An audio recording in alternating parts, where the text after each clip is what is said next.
I was born in Vienna, Austria. We lived in a sort of a middle-class apartment in a big apartment building. There were my parents, my brother, who was 6.5 years older than I was, and my maternal grandmother. And that's where we lived. And when I started going to school, it was a small, no, it wasn't small, it was a grade school. Grades, I think it was 1 through 6 in those years. And it was located directly adjacent to the high school where my brother went. So it was quite convenient.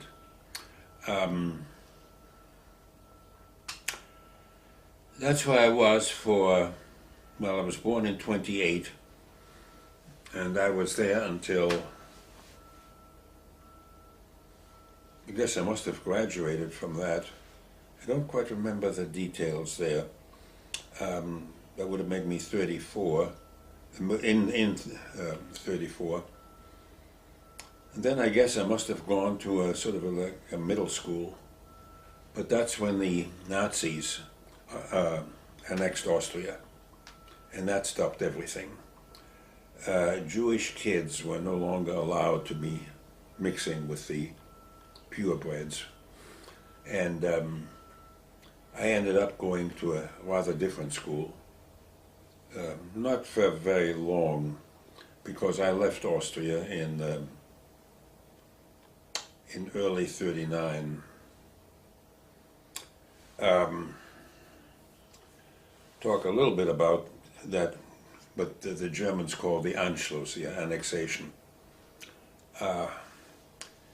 They came in and made life very difficult for anybody with a Jewish background. My dad was in the foreign section of what is now Bank Austria, and he had been there for 36 years. And a couple of days later, he came in and found his door was locked and the lock had been changed. And he was summarily kicked out. My mother, I think she had been working as my dad's assistant. She was also in the accounting business. And so she was also out of a job. Well, the way things were going, my folks decided the only chance we really had was to immigrate to a different country. Immigration was not easy. Unlike now, nowadays you can walk across a river and that's it. In those days it was a very different story. You had to have what was called an affidavit of support if you wanted to come to America.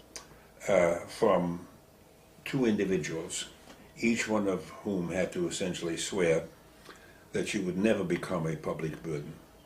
In other words, they would bankroll the immigrant if necessary. Well, my dad had the addresses of, oh Lord, I don't know how many individuals Americans who'd had account at that bank. And so he started writing letters to them. Said the situation there was critical, and he wanted to get the 5 of us out. Might they be willing to issue a suitable affidavit with the understanding that he would never, ever take advantage of their position? Well, you can imagine what you would do if you got a letter like that. You'd probably file it in the nearest wastebasket. Who's going to take on a family of 5 and be legally obligated to support them? That's asking a bit much. Well, eventually, he got a letter in return. And the letter was rather funny. Well, not funny, strange. It started, "Dear cousin." And it turned out to be a long-lost cousin of my dad's who had been in America, a few years, not that many. But unfortunately, his income was such that it wouldn't carry any weight. But he could be a secondary one, and he certainly hoped my dad would find someone. Well, eventually, he got another letter from a surgeon at the University of Chicago General Hospital. And said, yes, he'd been reading about what's going on there. He would love to help us. However, he was a resident, and residents don't have very high salaries. Not nearly enough to support a family of 5, which is what the authorities would look for. However, he would shop around on our behalf within his colleagues at the hospital. Well, as it turned out, a relatively short time later, my dad got another letter from the head of surgery of the Chicago Medical Center. Yes, he'd be willing to do this with the understanding that my dad would do everything in his power not to become a burden to him. But involving a family of 5, it was going to take time. Well, the Nazis weren't very nice about this sort of thing. They didn't want Jewish people to leave. They wanted them to die. And so they made life very difficult. And at that point, my folks decided the only way out was to split up the family and everyone go wherever they could. My brother, who was then, he must have been around 16, 17. He was a big, strapping guy. He was a very fine athlete. He wasn't going to last long. So they made a decision to let him go with a youth group to what was then Palestine. He ended up in Palestine and eventually became one of the founding fathers of the State of Israel. That was some years later when Israel was officially founded. The English had 2 different programs to help individuals from Nazi-occupied territories. One was a program for kids. I think the age limits were something like 8 to 14. It was my age bracket. For, and this is a direct quote, adoption into proper British homes. I always resented that. There was nothing improper about my home in Vienna. But that's what they were willing to do. And the second program was one for individuals who could be domestic servants. And again, I really resented that. But I think it was founded on the basis of, you can't get any decent help nowadays. So my mother qualified for that. My dad did not. He was considered too old. He was 10 years my mother's senior, and he was out of the age bracket. But my mother figured if I could get onto the program, it was called the Kindertransport, children's transport, then at least she and I would be in the same country. And they thought that would be a good idea. And my dad would stay behind and would hope that eventually the necessary papers for his immigration to America would come through. My mother was in London, and I, on the Kindertransport, ended up in a foster home in Leeds. Leeds is about 150 miles north of London, not that far from the Scottish border. Well, by this time, the war clouds were gathering in Europe. Things were getting kind of iffy. The English decided that all kids should be evacuated from the larger cities, which of course included London. And they made preparations for that. Meantime, I was in Leeds in a foster home, and it was not a good placement. The people I was with were themselves Polish immigrants. They had been in England, well, for quite a while, because I think their kids were already born in England. I'm not sure about that. They were really much more interested in the very small subsidy they received from the British government for taking me on, much more so than me.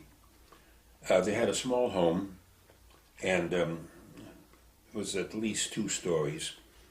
there was a stairwell going from the first story to the second, which had a stairwell in it with a bend, and right in the bend was what we would probably consider a large closet. And that was my room. And it was wall-to-wall bed.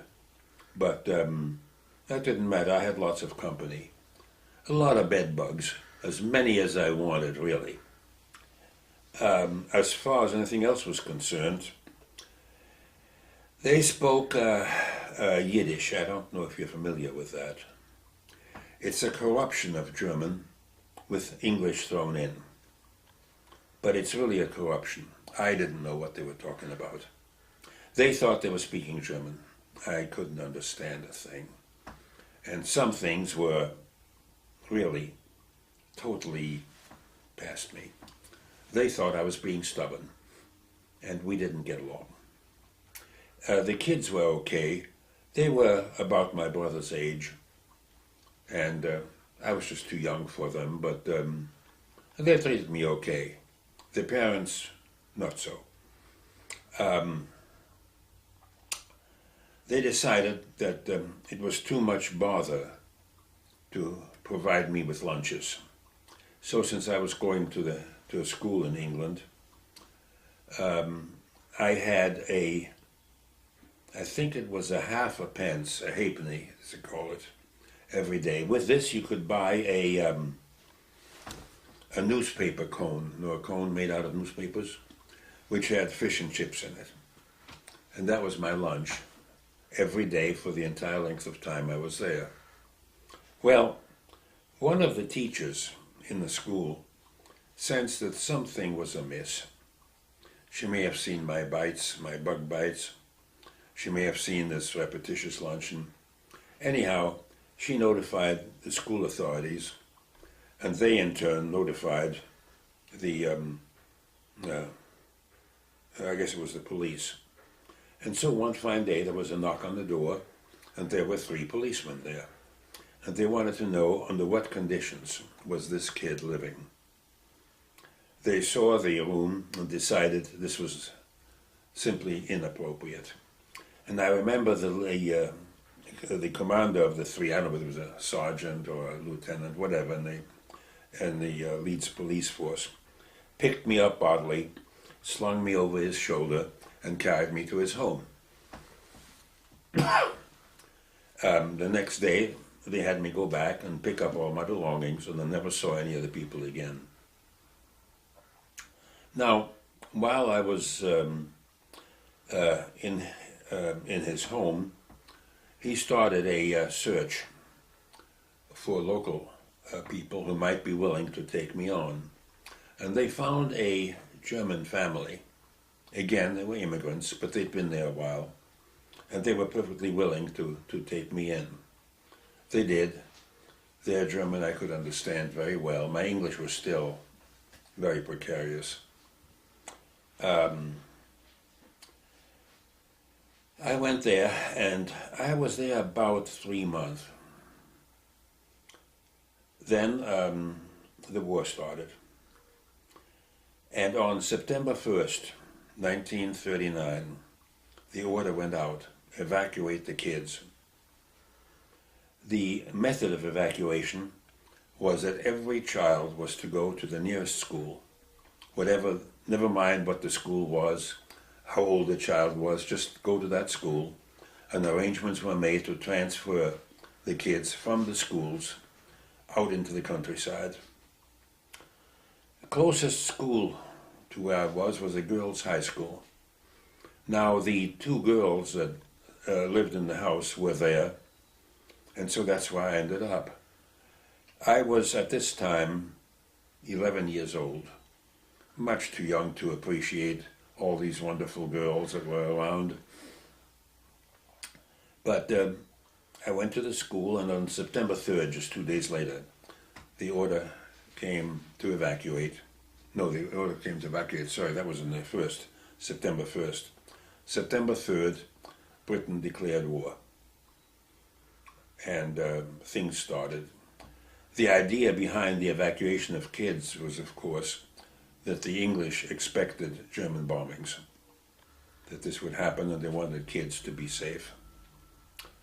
So I ended up in a transport with high school girls, going to the town of Brighton, which is pretty close to the south coast of England. And when we got there, it was a whole train load.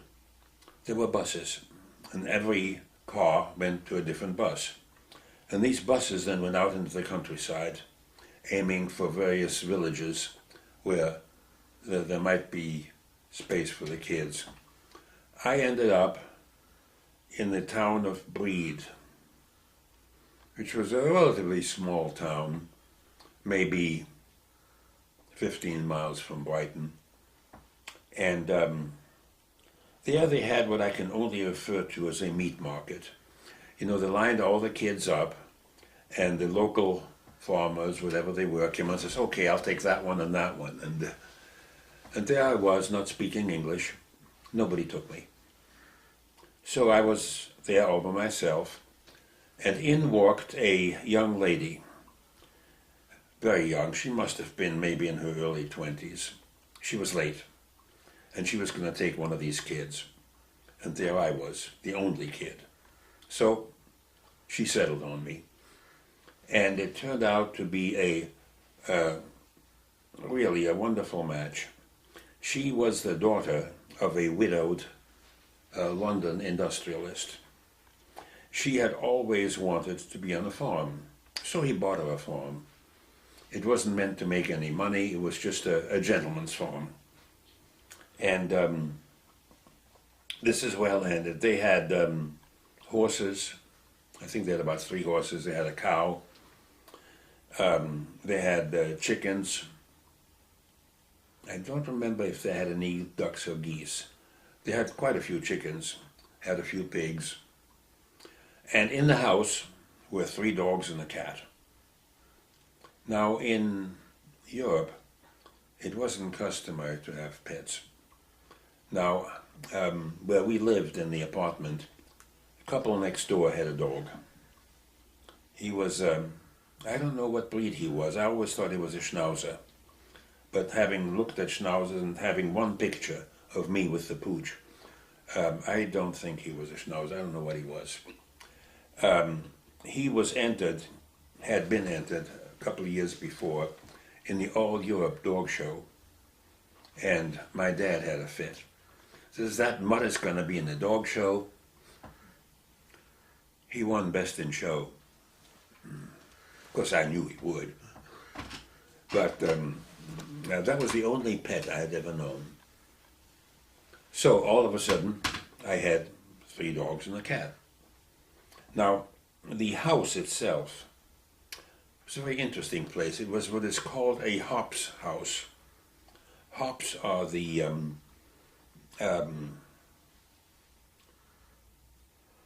the vegetation from which ale is made. And the hops are harvested, and then they have to be dried. And to be dried, they're put into sort of tower-like structures, conical structures, attached to a house. And there they're left for a period of time to dry. And then eventually they're harvested from that and processed further. The house was a 2-story affair, and on the bottom 2 stories, at the bottom of the towers were these rather large round rooms. On the first floor there was a living room and I guess a dining room that we never used. On the second floor there was bedrooms, including a small but very neat little bedroom that was mine. And I was very happy there.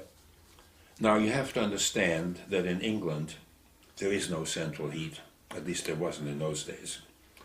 And downstairs in the 2 large round rooms there were fireplaces. Now a British fireplace is not a place to get warm. There's no air circulation around it, and it's really very inefficient. So the practice was to get a hot water bottle and take it to bed with you to heat up the bed. And it was a cold winter. Well, I didn't need the water bottle. I had 3 dogs and a cat. And this was a little bit of a bone of contention because the young lady and her dad thought I should share. I had no intention of sharing. I felt the pooches and the cat should be wherever they felt comfortable. I was always very comfortable and warm. But that was my only experience with pets. And of course I had the farm animals. And I just loved the place. There was a young lad, he must have been around 16, who came around to do some of the chores on the farm. And he became a good friend. He took me rabbit hunting every weekend. Now, by this time, there were all kinds of food shortages, and particularly meats were rationed. But nobody rationed rabbits. So our job was to provide a lot of rabbits for the house I was in, and for the house that he came from, for his home. He came from a large family. So we went rabbit hunting every week. The girl's father had decided he wanted on, I think it was every Saturday, he went to a pub to hoist a few ales with his buddies. And then he used to go to a play. Now this was a little country theater with live plays. And he thought, and I totally agreed, that I should go with him, because in the plays I would hear a lot of English, and this might help me with the language. So he took me along, but I couldn't go into the pub. I was underage. So he would park the car outside of the pub, and right next door was a bakery. And he'd go in there and buy European pastries. Then he'd bring those out to me, and he wanted to know how many could I eat in one day. Quite a few. But while he was having his ale, I was having my pastries. I was happy. And then we'd go to the show, to the play, and try to do something about my English. Well, gasoline got rationed. And really, to take a car from the farm, which was in the in the village of Broad Oak, into Hastings, which was about 8-9 miles, that was considered a waste of gas. So they hitched up one of the horses to a surrey, and I got to drive. I could drive the surrey, I couldn't drive the car. And so I was responsible for driving the surrey into Hastings, and we proceeded with our little Saturday chore. I thought this was great. In the meantime, the school authorities had decided that this town was not the place for proper British girls who had been evacuated there from the high school. And they were going to move them out. I believe they were going to move them to the town of Brighton, where arrangements had been made. Question came what to do with me. Well, 2 of the teachers from the school, 2 ladies, came out to discuss the matter, and I threw the only temper tantrum that I remember throwing. I did not want to leave that place and go yet to some outfit in Brighton I knew nothing about. I was very happy there. And so Dorothy, the young lady, signaled to me to take one of the teachers for a little walk and show her the farm, while she talked to the other one. The one she talked to was much more sympathetic. The one that I was leading around had decided, a place like this is no place for a proper British kid. Well, I took her around, showed her all the animals that we were having, showed her my connections with them, and I guess she kind of thought after a while, maybe this wasn't so bad after all. But by the time we got back, Dorothy has done quite a job, and the other teacher, and they decided, what the heck, I wasn't one of the girls. Why not just leave me there? I was in ecstasy. And so I stayed. In the meantime, several things happened. Bombings had started, And I have a little nick on my leg where I got hit by a piece of shrapnel from an anti-aircraft gun that was shooting at the German planes flying over. They weren't coming at us, but we were on the path from several airfields that the Germans were using to the London area. There were several things there that were sort of fun. The British wanted everyone to have a victory garden, but British soil is not very good, and the only thing you could grow at home really were Brussels sprouts. We had Brussels sprouts for breakfast, Brussels sprouts for lunch, Brussels sprouts for dinner. Everybody got to hate Brussels sprouts. Every once in a while, when the German plane got shot down, it might crash into a Brussels sprout patch. Everybody cheered. That was just great. Well, in the meantime, I went to the school with all the girls, which was about, maybe a mile and a half out of it. It was in Breed, not in the town, in the village of Broad Oak. Then I decided I might just as well go to the village in Broad Oak. What difference did it make? That was much, much closer.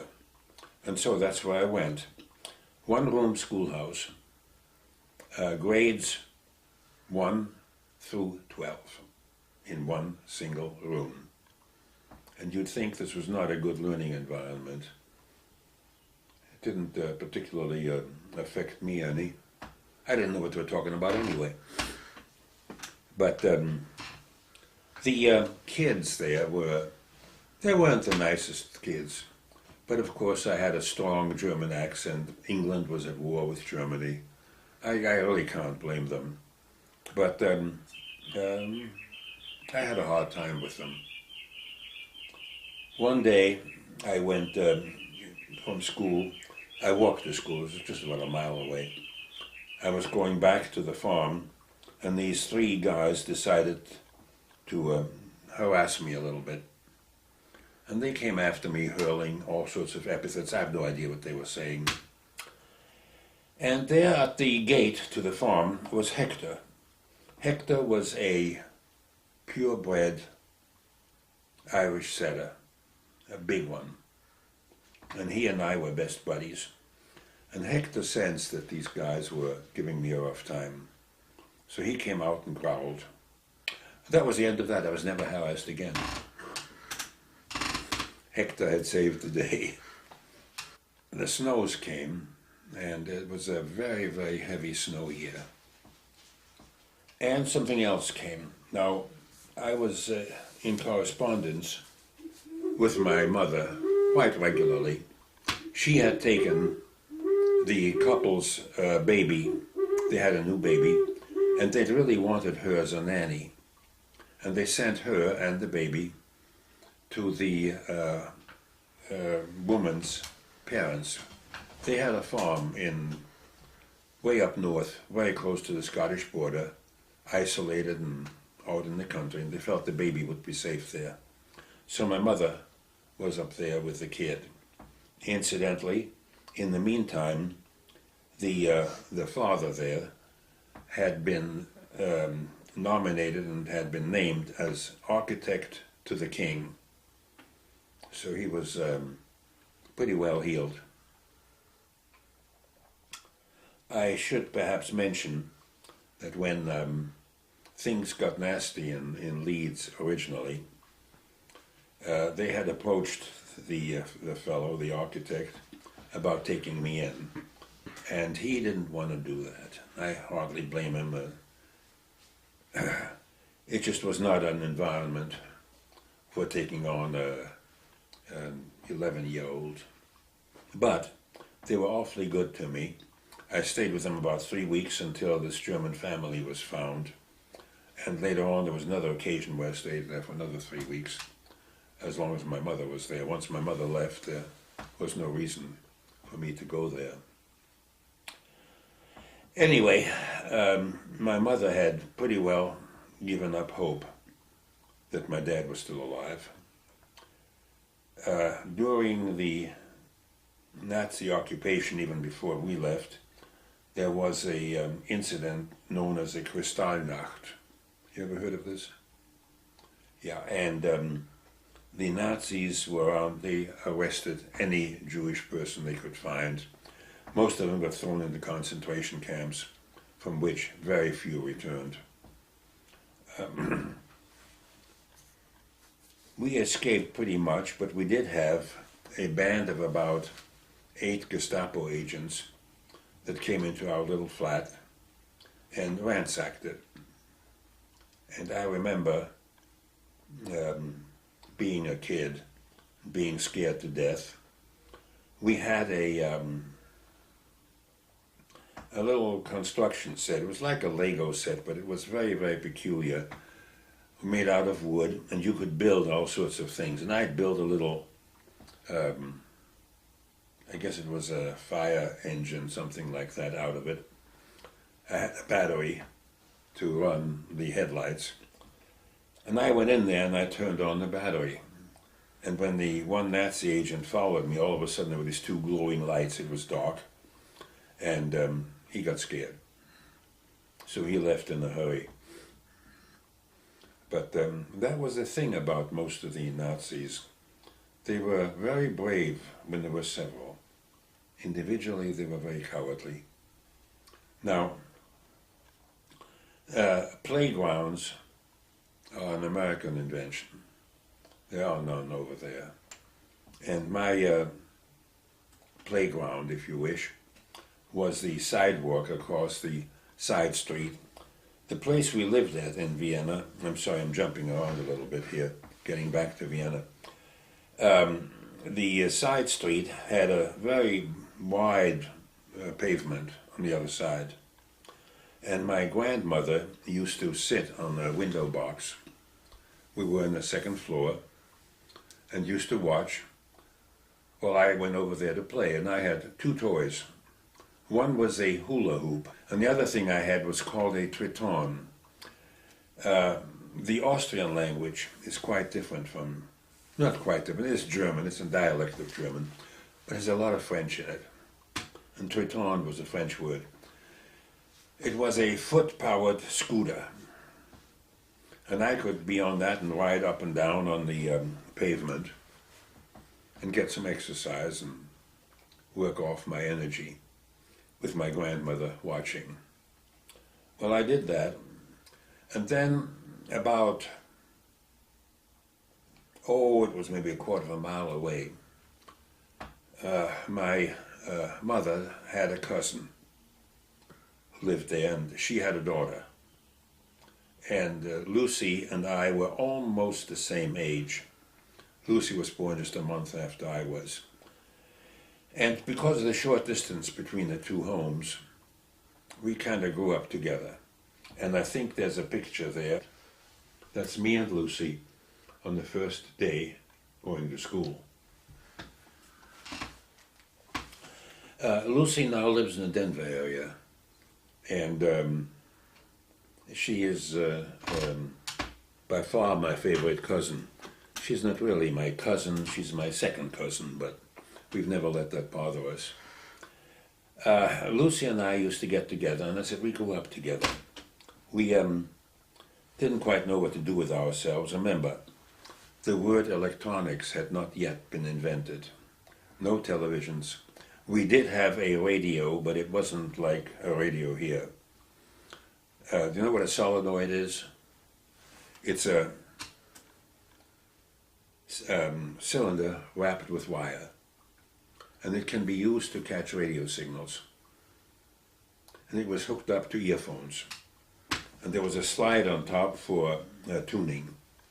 Now, you have to understand that every country had one radio station. In Austria, the radio station was in Vienna. In Hungary, it was in Budapest.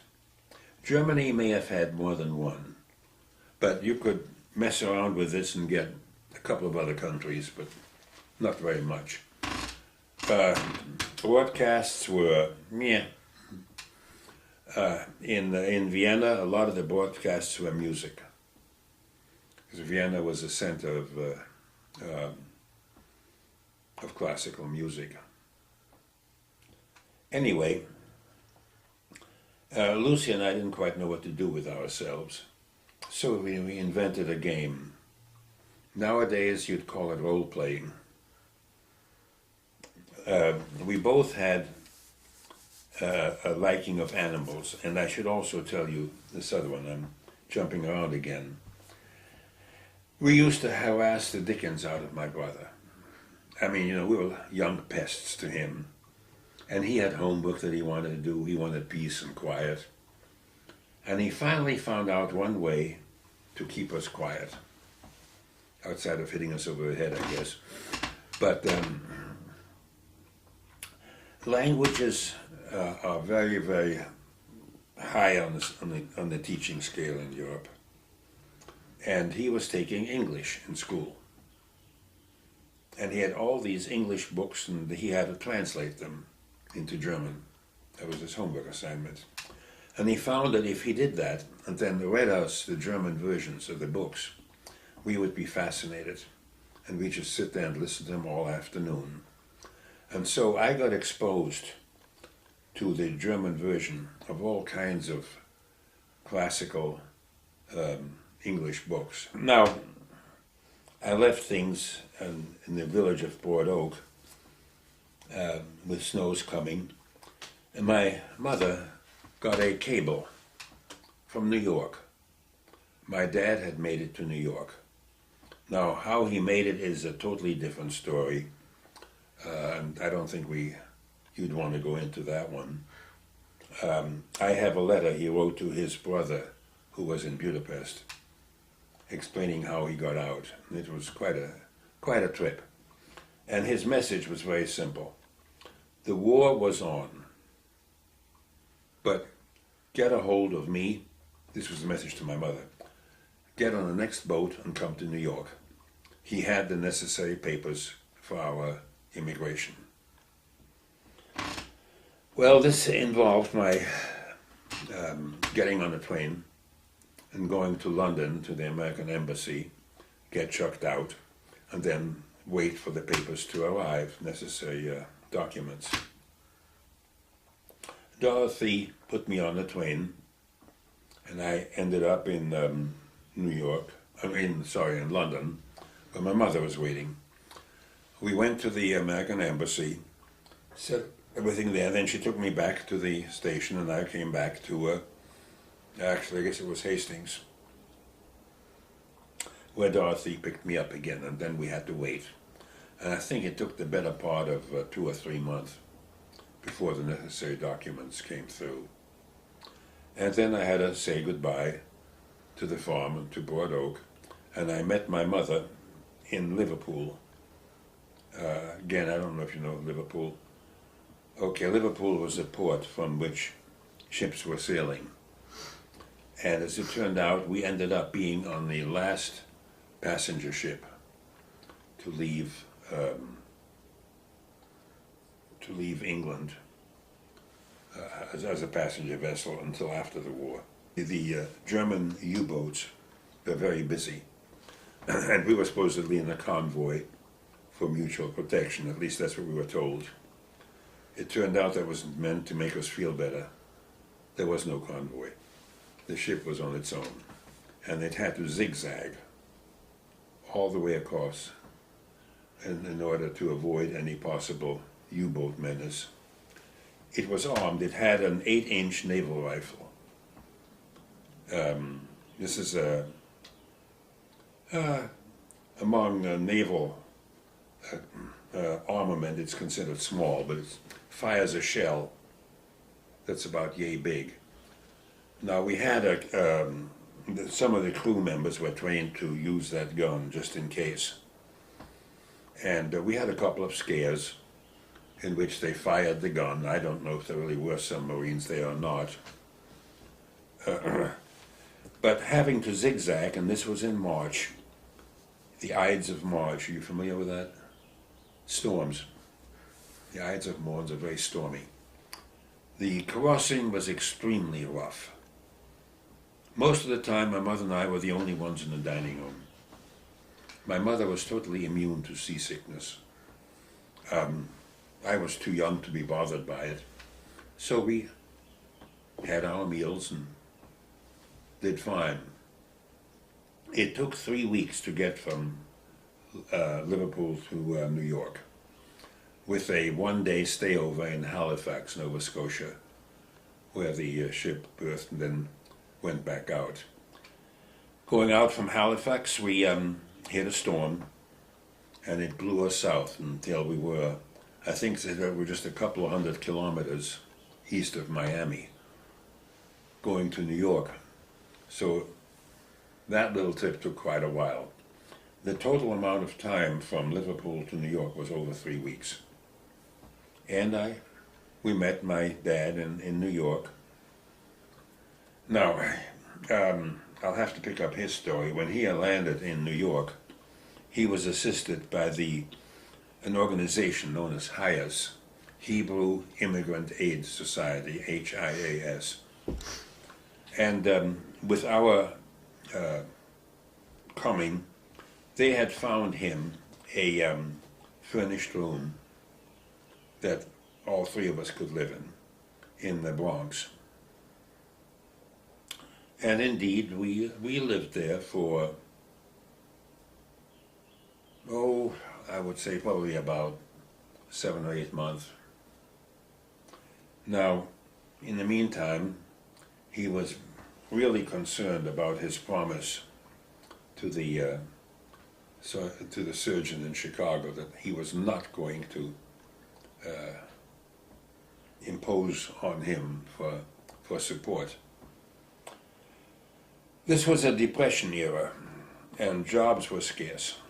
He could not find a job. He was also by now in his 50s, which didn't help. My mother was in her 40s, and she had no problem finding work as a seamstress. She was an excellent seamstress. And so she worked in one of the clothing factories in New York, and essentially that supported us. In the meantime, the HIAS got some really good ideas. New York was not the place to try to find jobs. We would be much better off going to one of the small towns out in the provinces. And so my folks reluctantly agreed that we would move. My mother cried. All her life she'd been in large cities. Vienna, Prague, London, New York. Now they wanted to send her out to a small town in the middle of nowhere. The town was called Baltimore. Now, we found out subsequently this wasn't a smaller town, but to her it just seemed like she was damned to go to this place. For me, it meant another school change. Now, I had gone to the school in New York, 2 different ones. First there was a junior high, and then I hit my 12th birthday, and so that meant transferring to a junior high. The initial one was still a grade school, so 2 more schools to chalk it up to. My English had improved somewhat, but when we got to Baltimore, we had a rather interesting situation. I was put into a junior high, which was okay, but not the world's greatest, I guess. There was a high school there, which had an excellent reputation in the sciences in which I'd gotten interested, and in engineering. It was an engineering high school, Baltimore Polytechnic Institute. It's a high school, it's not a college. And they had a course, so-called A course, which was an advanced course, and graduates from that course were guaranteed sophomore admission in virtually any engineering school in the country, including MIT, Caltech, what have you. That's the thing that interested me, that's what I'm going to get into. Now, you have to understand that in New York, in my first year there, I had flunked 3 subjects. History, of course I didn't know American history. typing. How could I type a language I didn't know? And I guess it was music I flunked. Now, I'd grown up on classical music. That wasn't what they were doing. And they had a rather strict system in New York. You had the 6th grade, and there was a, 6B would be the second half of the 6th grade. 6B1, 6B2, 6B3, and so on. The schools were large, and the classes were arranged according to the students' quality point average. So I was in about 6B6, something like that. Now I got to Baltimore, and I got into they didn't have this graduated system. I was just in their, I guess it was the 8th grade. And it was time to pick the high school. The high school began with grade 9. It's a 4-year program. And I remember my dad going in talking to the school counselor, who was trying to tell him I did not have the grade point average to get into this A course he wanted me in. And it was funny. By this time my English was a bit better. My dad's English was, he could read perfectly, but the spoken English left him cold. So she was trying to explain to him, your son does not have the grade point average to get into this program. Oh yeah, I'm glad you think my son is very smart. And this went on for about a half hour. The counselor was tearing her hair. She could not make this man realize that I was a dumbbell. It just didn't work. Finally, she figured, the hell with it. She threw in the towel. And I ended up in the A course, where I wanted to be all along. In the course that I mentioned, the so-called A course, it was a 4-year program, very heavy into math and science and engineering, included in which were an awful lot of shops. Woodworking, metalworking, what have you. In those days, we also used to call it mechanical drawing. We started with a class of about 140, 150, and actually at the end, 40 of us graduated. There was a very large dropout, but these students didn't necessarily drop out of school. They just dropped out of the A course, and there was also a B course, which was just a regular one that didn't give you the advanced college preparatory stuff. And there was a G course for people who were not going to have any college ambitions. Now, I ended up graduating 4th in my class, which was really too bad. The top graduate in the class got an automatic 4-year scholarship to whatever school he wanted to go to. By the way, I'm saying he because this was, of course, all boys. Girls had a different program, different school. Poly was boys only at that time. It's not true anymore, but it was then.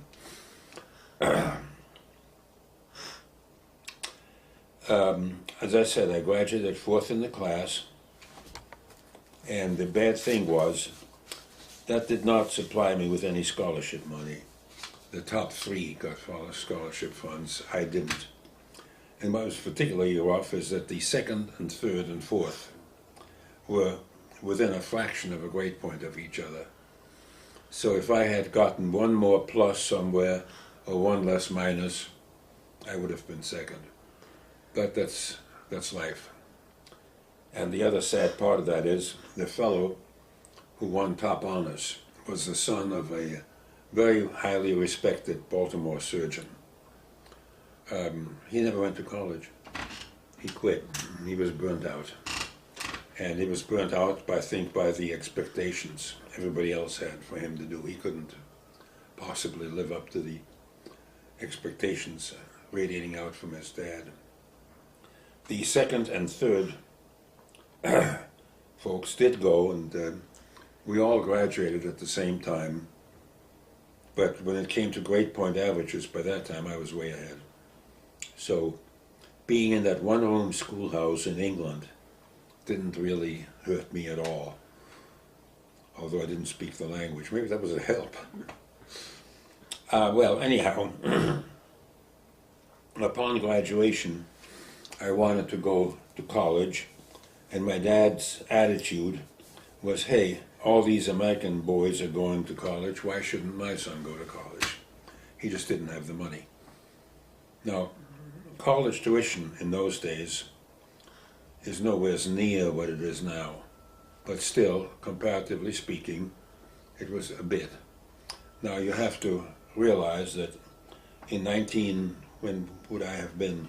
1949, when I graduated, no, 46, when I graduated from high school, you could get a new Ford, new Chevy, new Plymouth for about $500. That's how much things have changed since that time. I needed money to go, I needed to find a college to go to. There was quite a pipeline going from Baltimore Poly to Johns Hopkins University and to the University of Maryland, which was about 30 miles out of the town. I decided to try Johns Hopkins because of, well, they had a tremendous reputation even then.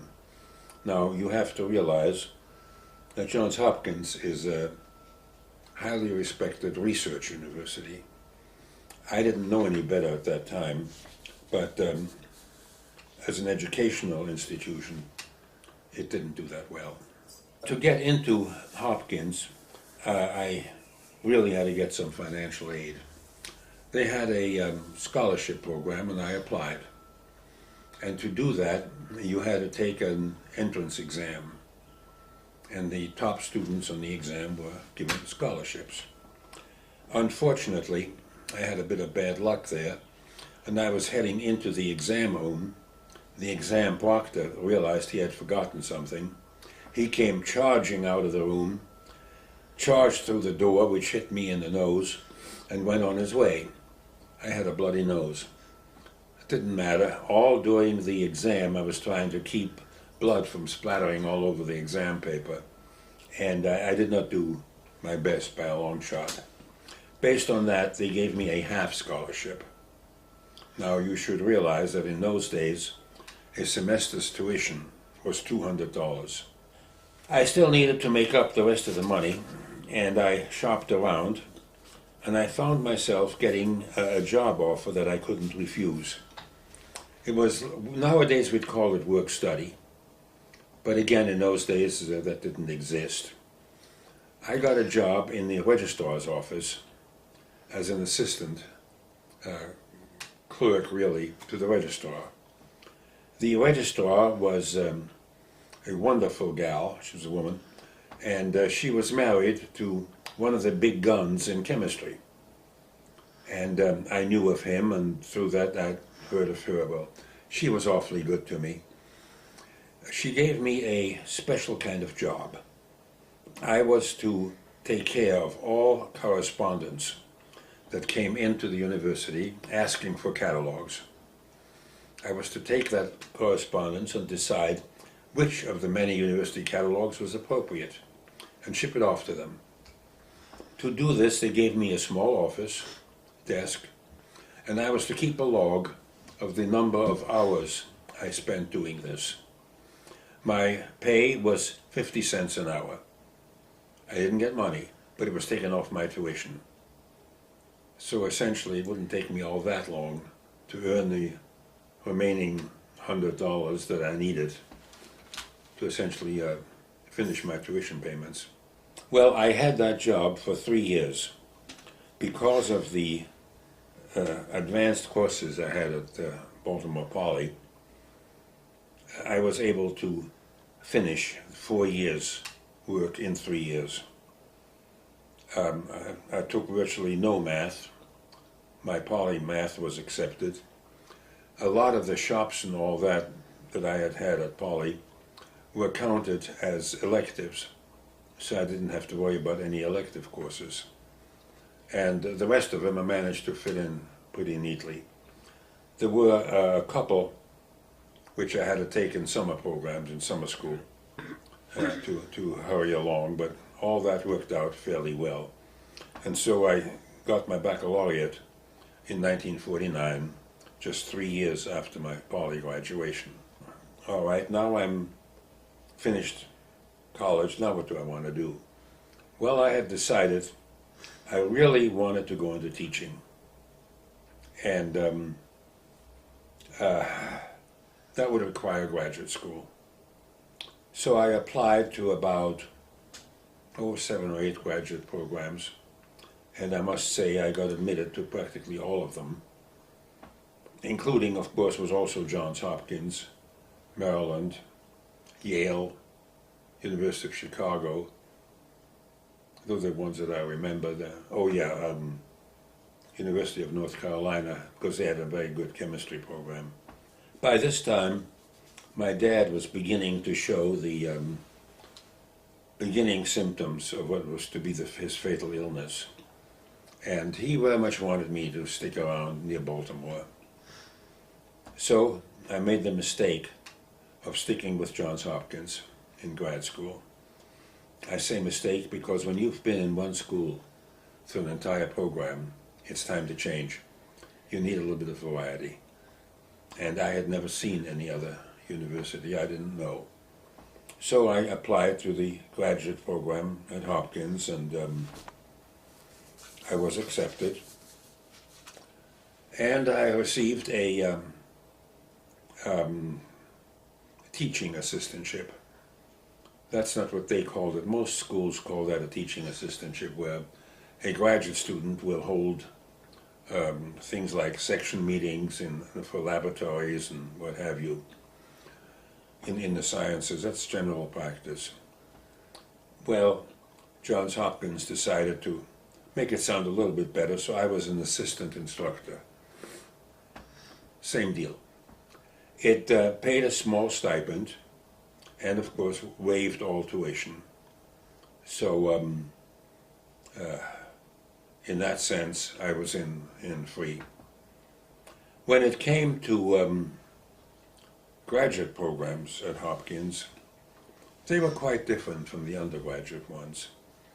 And they used a rather widely utilized system in chemistry graduate work, where at the end of the first year, you had to take an exam in each of the 4 fields of chemistry, the main 4 fields: organic chemistry, inorganic chemistry, quantitative analysis, and physical chemistry.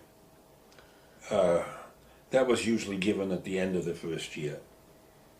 The usual practice was you had 1 crack at each exam, and if you failed any one of them, you could take them a second time the following year.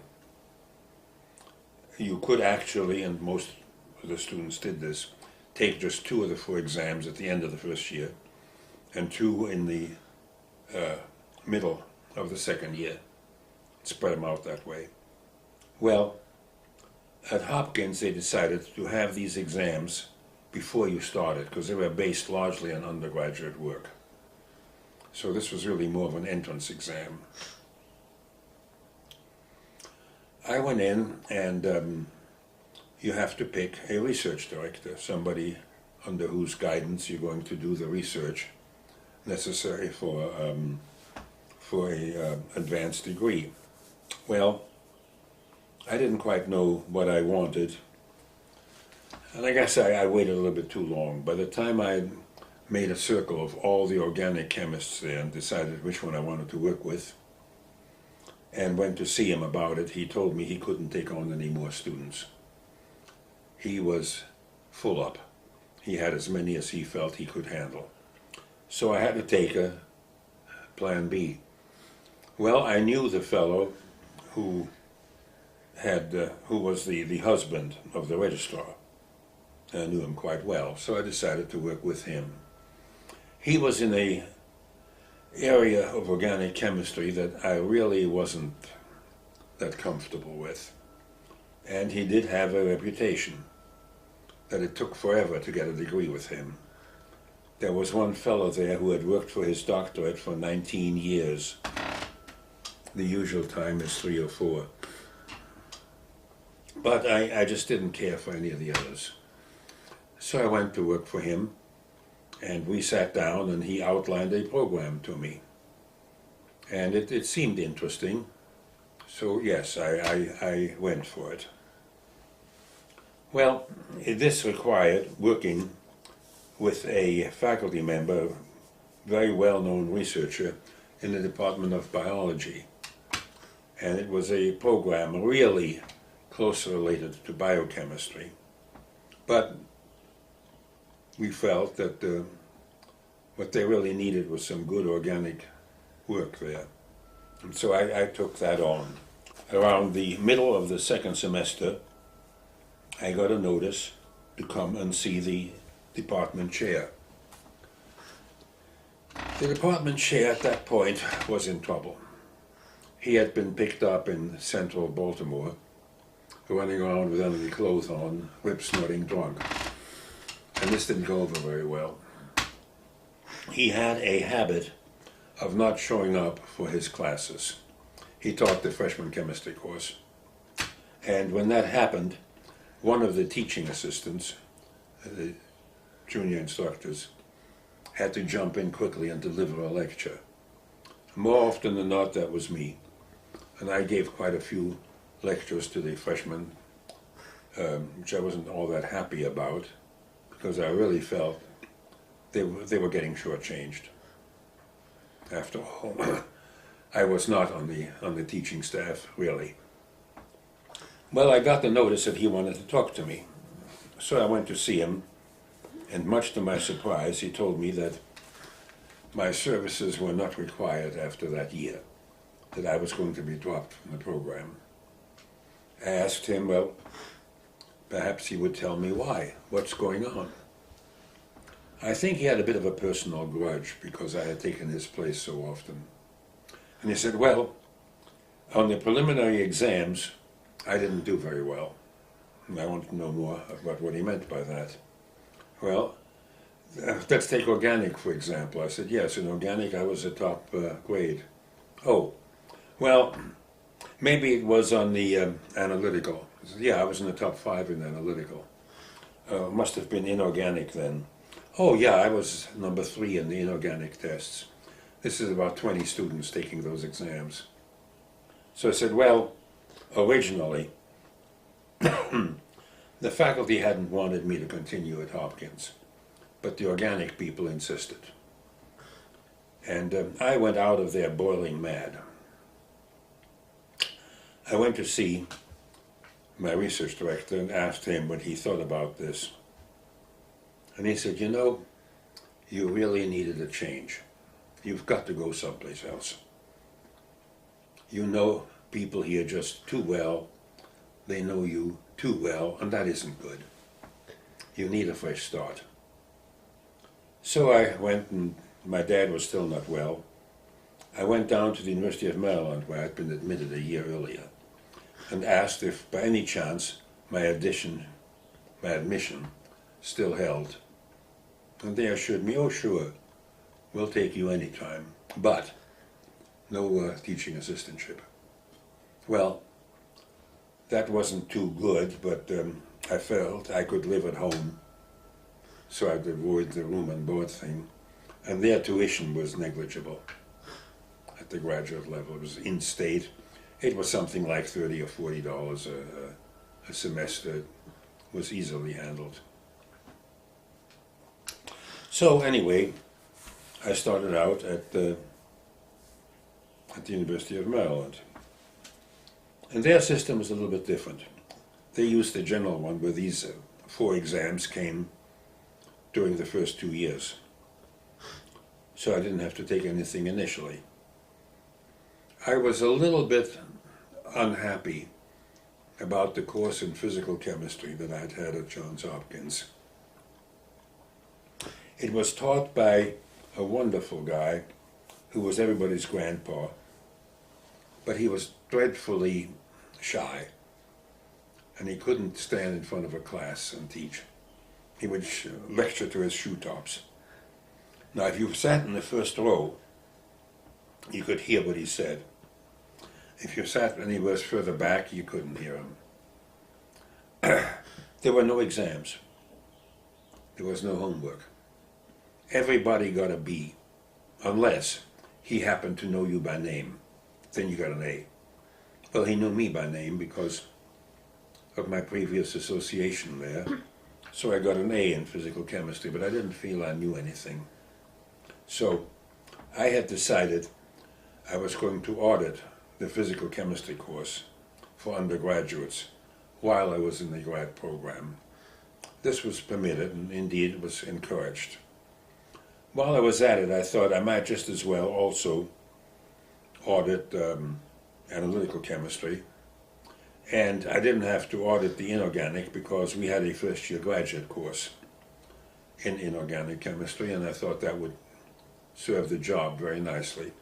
I felt I knew my organic, so I didn't need that.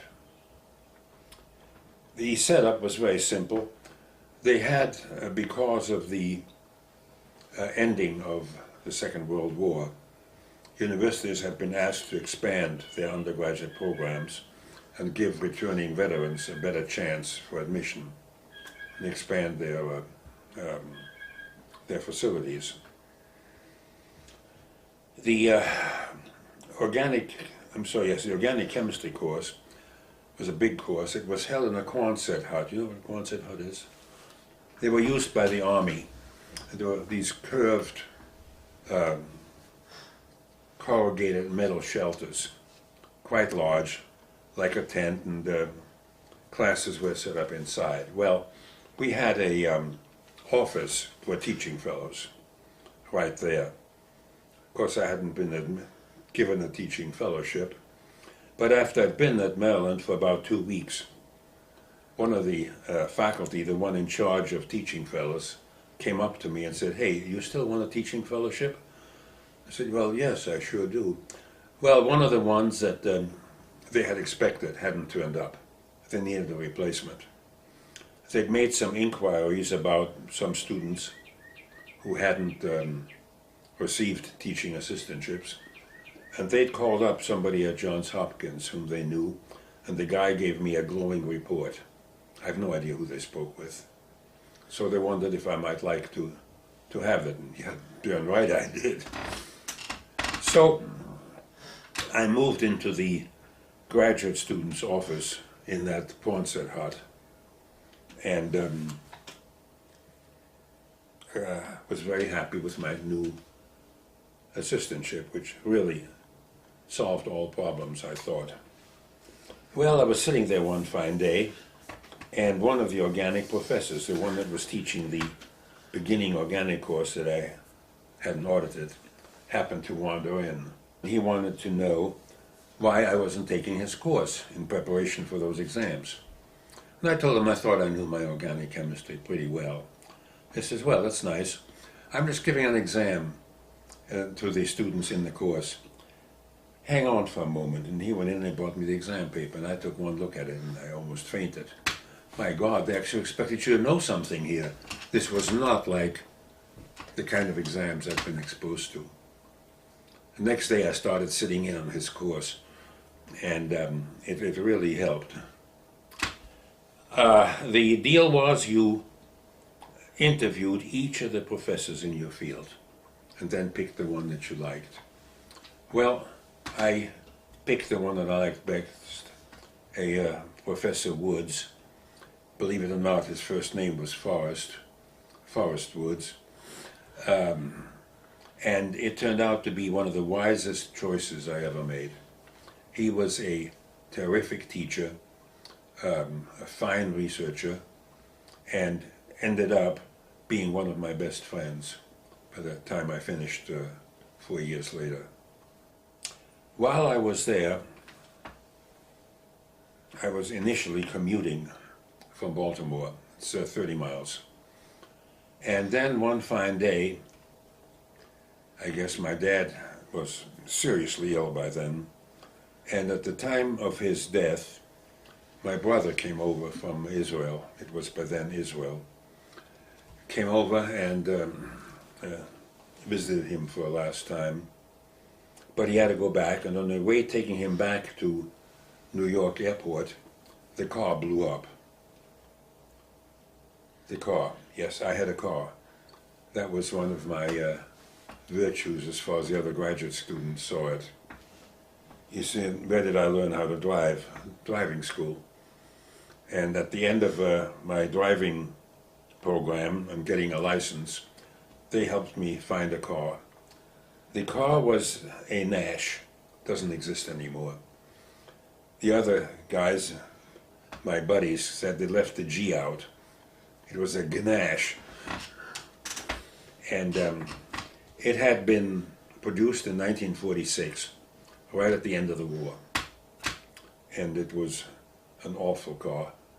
It was the first car anybody in my family ever had. And my dad was madly in love with it, and he wouldn't hear of me getting anything else. Well, after his death, and after the car detonated, literally, on the New Jersey Turnpike, about 30 miles outside of New York City, my mother was pretty shook and living alone, and we all thought the best thing for me to do was to continue commuting. But to do that, I had to take a bus. The bus trip, I had to leave the house at about 6 in the morning to get to my 8 o'clock classes. Classes were at 8 in the morning and at 6 at night, graduate classes. So I would get home at about 10 by bus and have to leave next morning at 6. A very good friend of the family came and talked to me and said, you know, you can't do this. This is silly. Why don't you go buy yourself another car? I said, easy, I don't have the money. Okay, I'll give you the money. And since I got faith, when you get your degree, eventually, you can pay me back. So it turned out to be about a 5-year loan. This time I was a little bit smarter, and I had some good help, and I ended up getting a then new Chevy. Chevy Power Glide. This was the first Chevy that had an automatic transmission. So I didn't have to worry about learning about, you know, driving with an, what is it, the thing you have to push down to change gears. I bought the car and commuted, but realized pretty soon this was not the way to go to graduate school.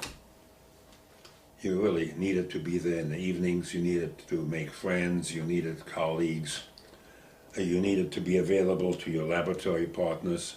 There were 4 of us sharing a big lab. And so I needed to find a place to live in Maryland. Well, it turned out that one of my lab partners was in a similar position.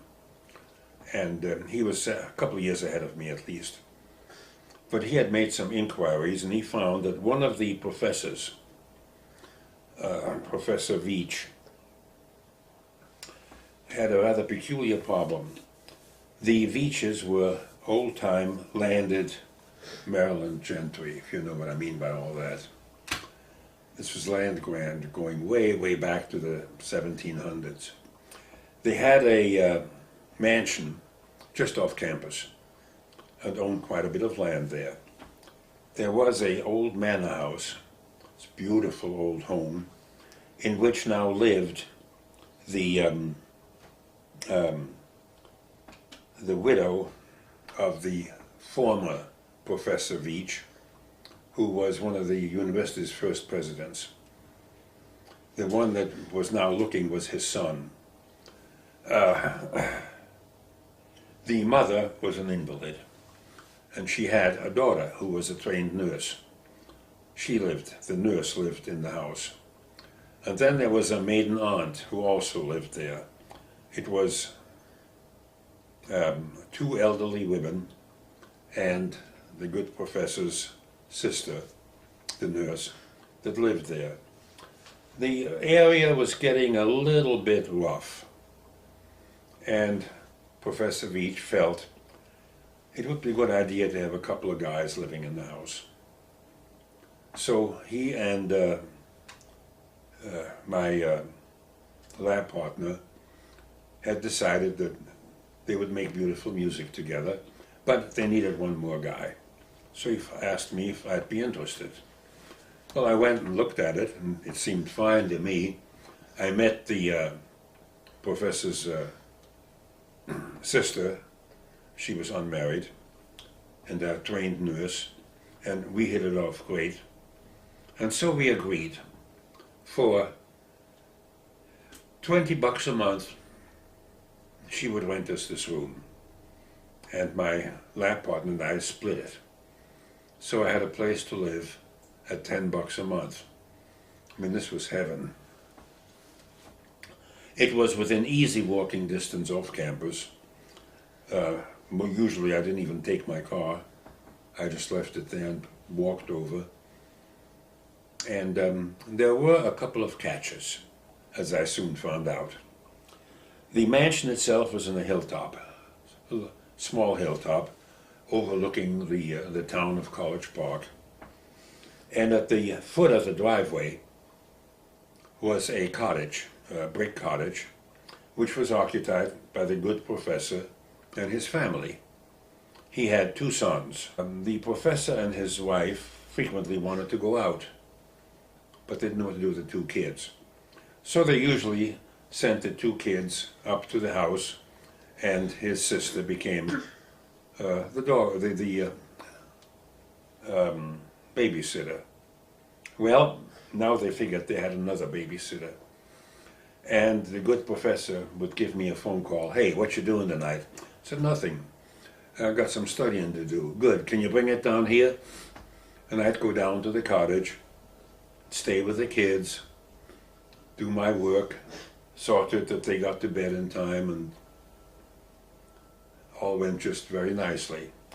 Michael became the kid brother I never had. That's the younger one.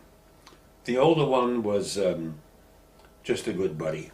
He was much younger than me, but still, he was and still is to this day a very, very close friend. Well, that was the one catch.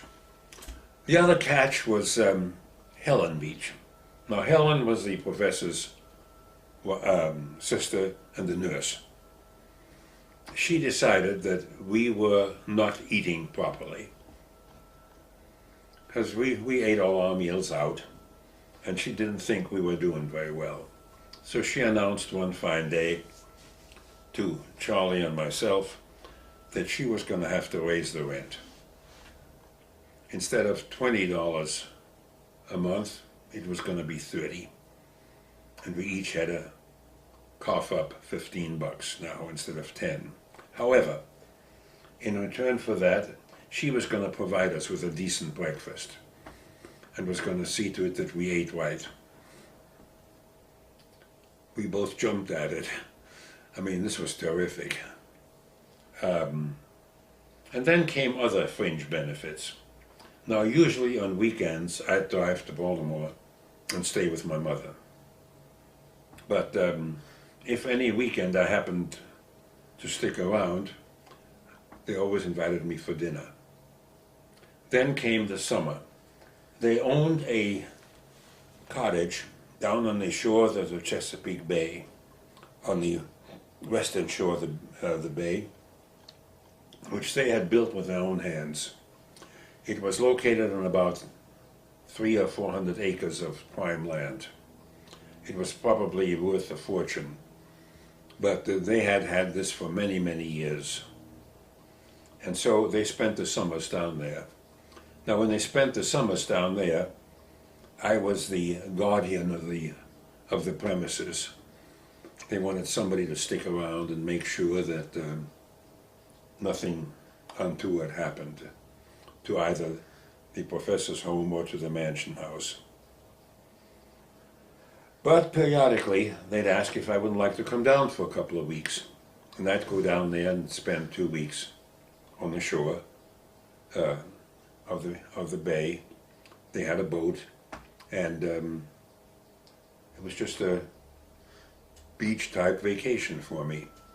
And I had that every summer I was there. I was there for nigh on to 5 years that I lived with them. Then around the third year, after the third year, there was a university requirement for a comprehensive examination in your major. This is fairly customary in the sciences, where you have an exam that covers the entire field that you're studying. Well, the entire field that I was studying was organic chemistry, and I had a heck of a lot of studying I wanted to do for that. I really wanted to do well on that exam. Okay, come on down to the shore. You can have the place even if we're not there. Get away from everything. Take your books down. Do your studying down there. And this is what I did. So came time for the exam. This was a 24-hour job. 12 hours one day, 12 hours on the second day. And by that time, you know, you're a little bit limp, to put it mildly. But I got through that part all right, and I pretty well aced that exam. Another fringe benefit. Well, after that, I came back to the university, took the exam, and 2 years later got my degree. Along the way, I made several very important friends. One of them was Dr. Carl Rawlinson. Now, he was a professor of inorganic chemistry, not my field at all. But he was a very congenial guy. He used to come spend a lot of time with us, and he loved to write. That was really his hobby. Professor Woods, my research director, told me at one point he hates writing. And when it comes to helping a student write a thesis, he says, he really isn't much help. He says, why don't you ask Robinson if he'd do the job? So I asked Dr. Robinson if he would sort of guide me through writing a thesis, and he was delighted. And he was tremendous help to me. I used to write stuff during the day, and then in the evening I'd take whatever I'd written over to his house, and he'd go through it with me, put it into English. My English writing was not the best in those days yet. And his wife was a secretary in the physics department, which was right across the street from the chemistry building. She'd come in around 10 o'clock, bring us two beer floats, and very quietly sneak out. So I felt I had good friends there.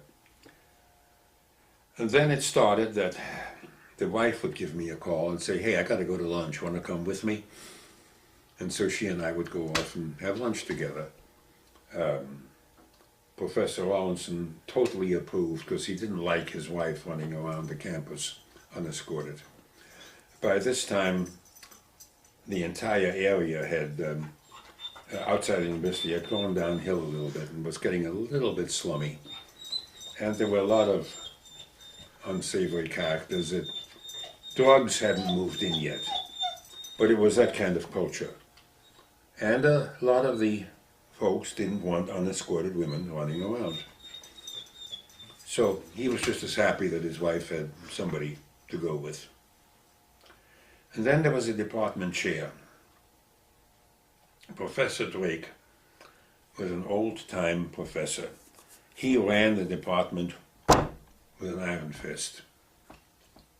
But it was a benevolent fist. And the faculty all very much were supportive of him. He had strange habits. And one habit was he didn't really know how to deal with young people. And even dealing with graduate students was a bit of a challenge to him. There was a story that one day he was driving to the university and he saw this one student whom he recognized, was a first-year student, with a big bundle on his shoulder, walking the street in College Park. He pulled over, opened the door and said, "In," And the student looked at him and says, "But in." So the student got in. Not another word was spoken. He drove up to the university, parked in his lot, and said, "Okay, out." The student got out and then walked back down into town to drop off the laundry that he was carrying in his bag. But that's the way things went. Well, I got to know Dr. Drake. Dr. Veach was a very favored faculty member there. He actually had gotten his doctorate with Professor Drake years and years before. So the two had a long, long association. And I remember one time, Professor Drake came into my lab and said, "You going to the football game this week?" At that time, Maryland was one of the football powers of the country. And I assured him that yes, I had planned on it. "Good. I got a ticket on the 50-yard line. Are you interested?" Well, of course I was interested, but I couldn't afford it. He says, No. I can't be there. I've got to go out of town. You're taking my wife." So I took his wife and we sat on the 50-yard line and watched Maryland play. That's the way it went. Then the other thing was crabs. Crabs were a very favorite meal down there. And the Veaches knew all the crab, they're not fishermen, they're the crabmen that lived near their cottage there. And they would go out and they'd come in with a big bushel full of crabs. And we'd have a crab fest. That meant you stripped down to your waist and you were full of crab meat and everything else.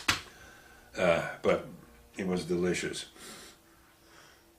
Well, I always wanted to reciprocate.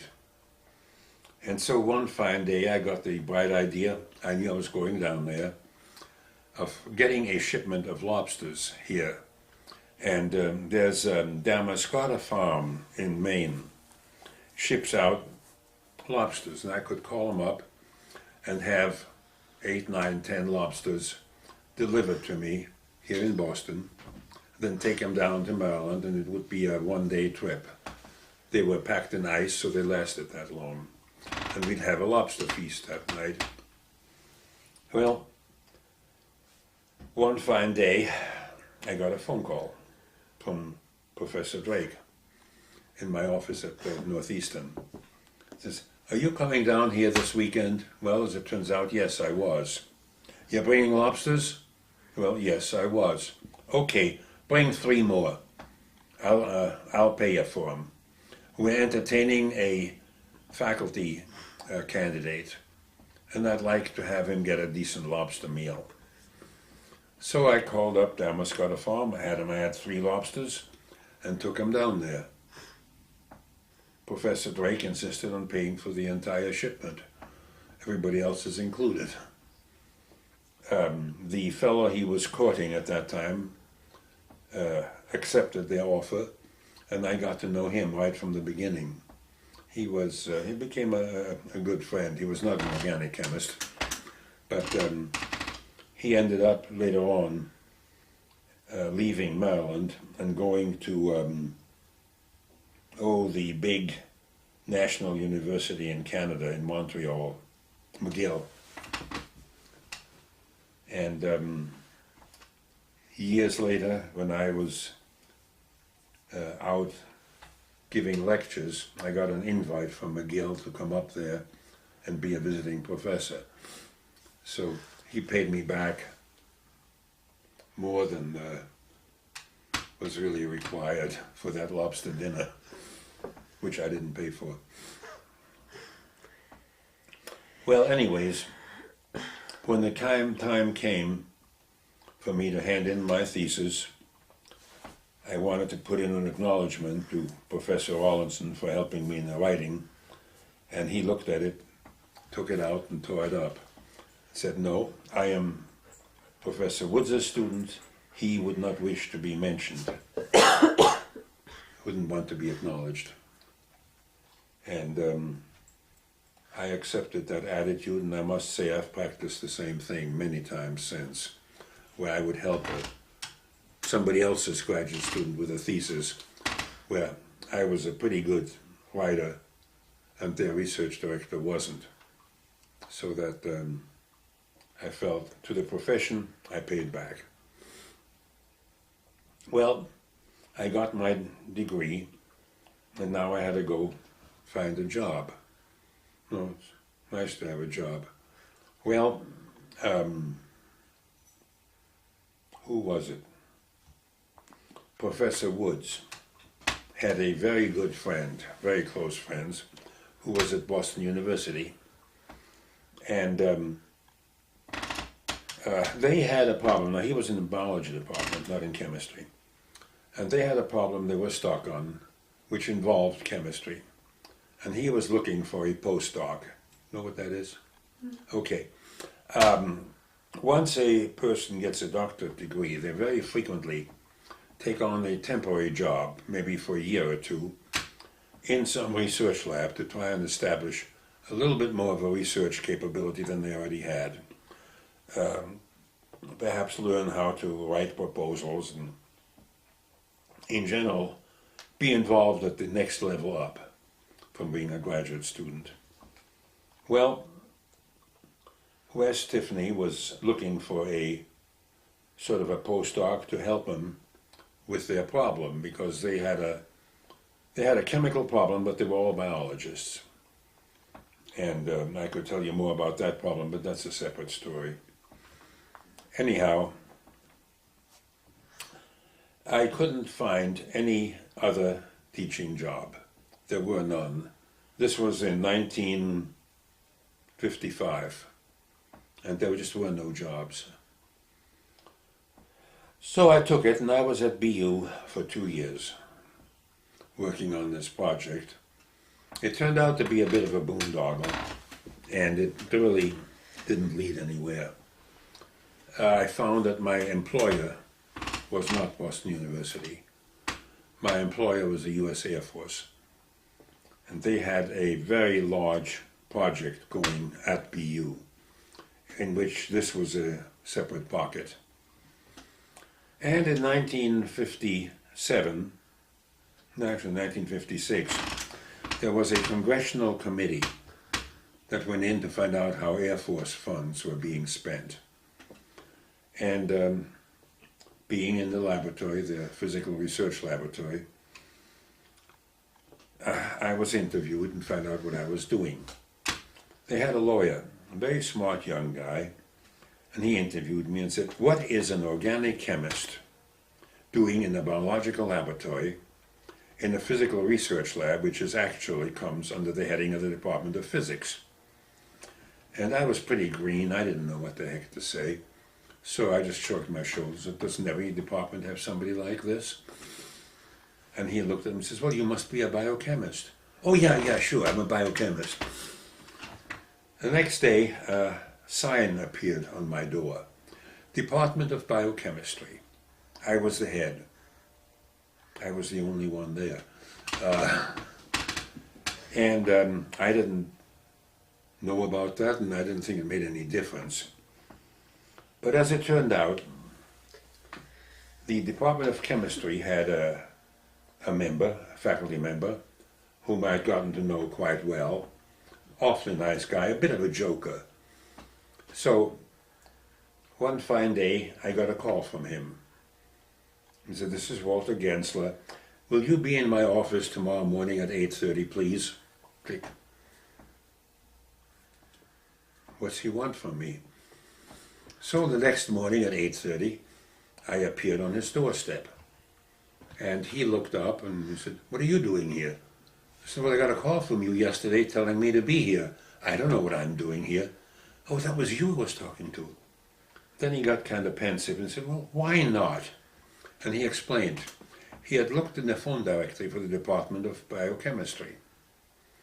There was no biochemistry at the university itself. Biochemistry was in the medical school.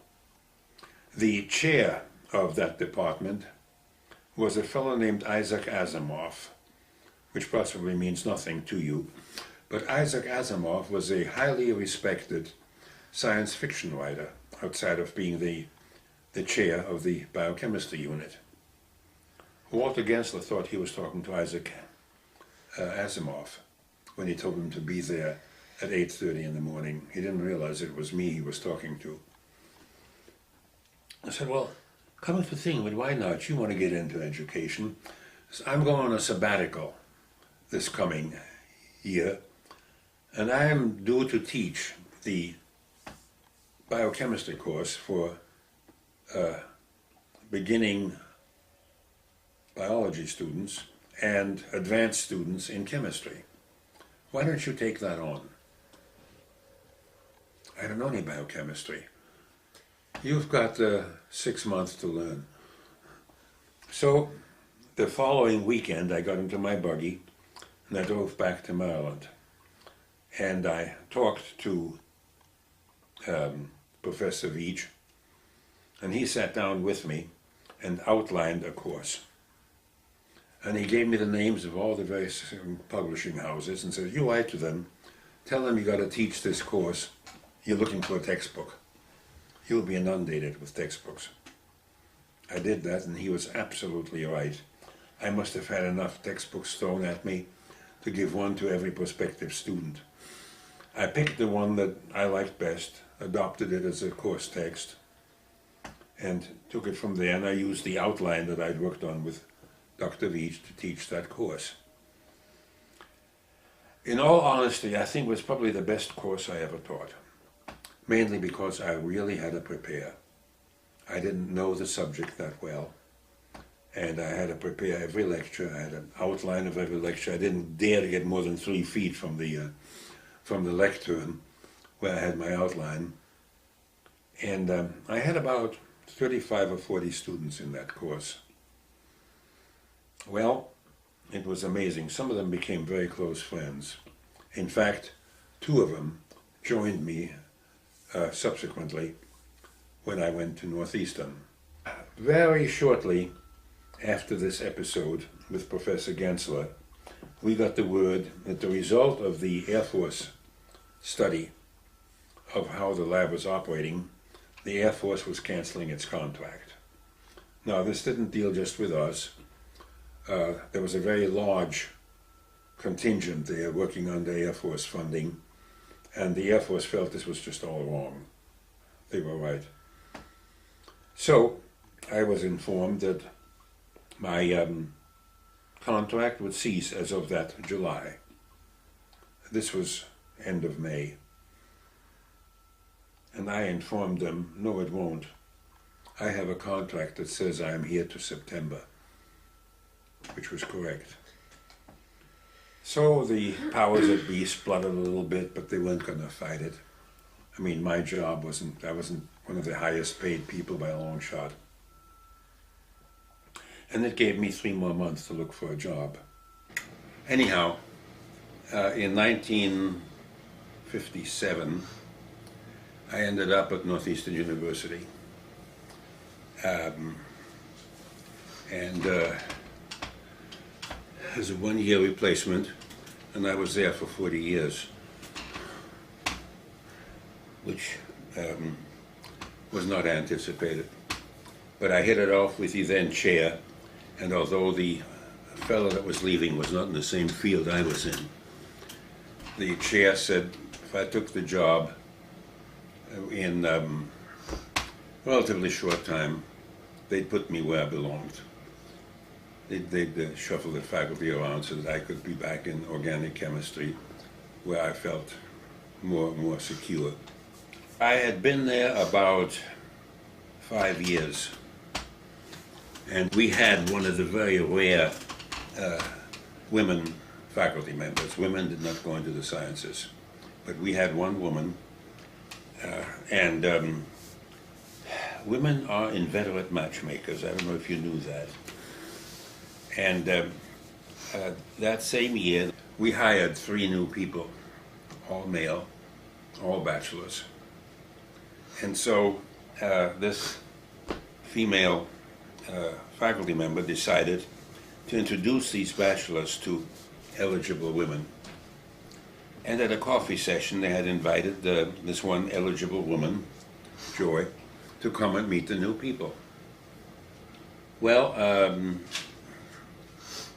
she introduced, this is a female faculty member, introduced Joy to the three men, and that was it. And then I walked in and she didn't introduce me because we had been in the same building for 4 years, and she figured we knew each other. So I got up and introduced myself, and the female involved was Joy. Well, one thing led to another. We started dating, and pretty soon things got pretty serious. The rest of that story is history. At the university, I was involved, like most people in the professorial ranks, in teaching, which I thoroughly enjoyed, and in research. And at that time, Northeastern had a very small research operation. We just had a very, very limited master's program, but they were thinking in terms of a PhD program. And after I'd been there about, 3 years or so, I decided this wasn't the place I wanted to be in. I wanted to get back into research in a serious manner. And so I told the chair and then the dean that I wanted to leave at the end of that year.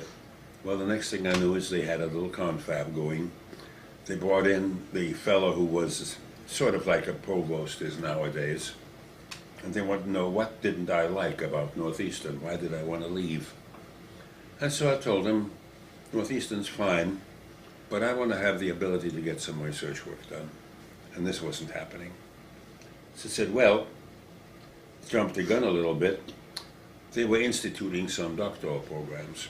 One of them was scheduled for chemistry, and they very much wanted me to stick around and help develop that program. And you know, in 1968 now, I was 29, and that's pretty heady stuff when somebody asks you to help start a PhD program. Anyways, I stayed on under that assumption, and we did put in the program. We got a new building with much, much more elaborate research facilities, and I was much happier. The research I started was going well.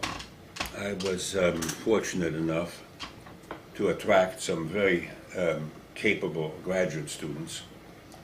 See, in a research university, the professor doesn't have time to get into the laboratory and do the work. The work is done by graduate students who use the research as the basis for their doctoral dissertations. And I had a whole series of doctoral candidates that were very capable and did a very fine job. And I was publishing the results of the research quite regularly. And one consequence of that is that within your own field, your name gets mentioned and you get to be known.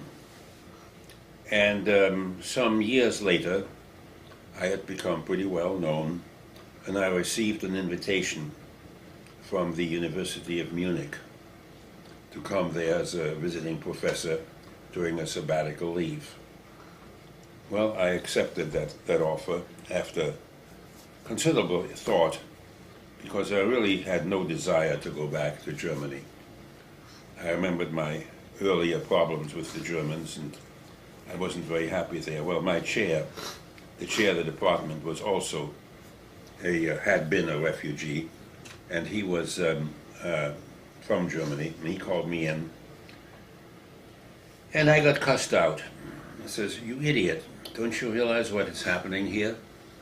They're going to take you in, you're going to get the finest office in the place. There'll be a little gal that'll come in every day and clean your desk and water the flowers on your sink, on your windowsill. You'll have a blast. You'll probably cost them a mint, and the stinkers owe it to you." And this is exactly what happened. I found that the people at the university couldn't have done more for me. I would go to the library to check something out, and the librarian would run over and say, "Oh, you don't need to look at that here. I'll have a copy on your desk in 30 minutes." And this is the way it went. I was there for 6 months. And during those 6 months, I completed 7 manuscripts for publication. It was by far the most productive period of my life. Well, when the sabbatical was over, and I came back, and we assumed our routine, and I should mention this about the routine we had developed.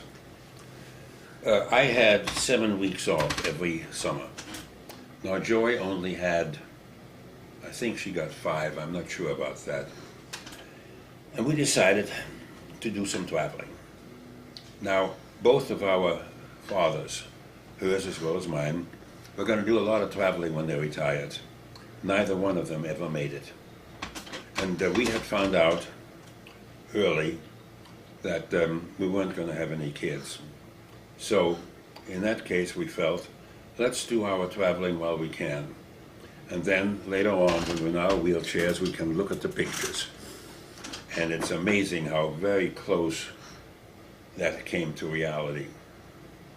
We would take the summers and go on trips. Initially, they were camping trips, usually going out west, in the western U.S. Eventually, we'd branch out a little bit and go up into Canada. And the camping trips were tent. We had a tent that came over the back of our station wagon. It's a very peculiar tent. You don't see them much anymore. So that we could use the tent for all our stuff that was in the car and get changed. And we slept in the back of the wagon, off the ground. And this was really quite comfortable. But after a few years, it got to be a bit of a drag. And what we started to do is go out and then rent a camp trailer.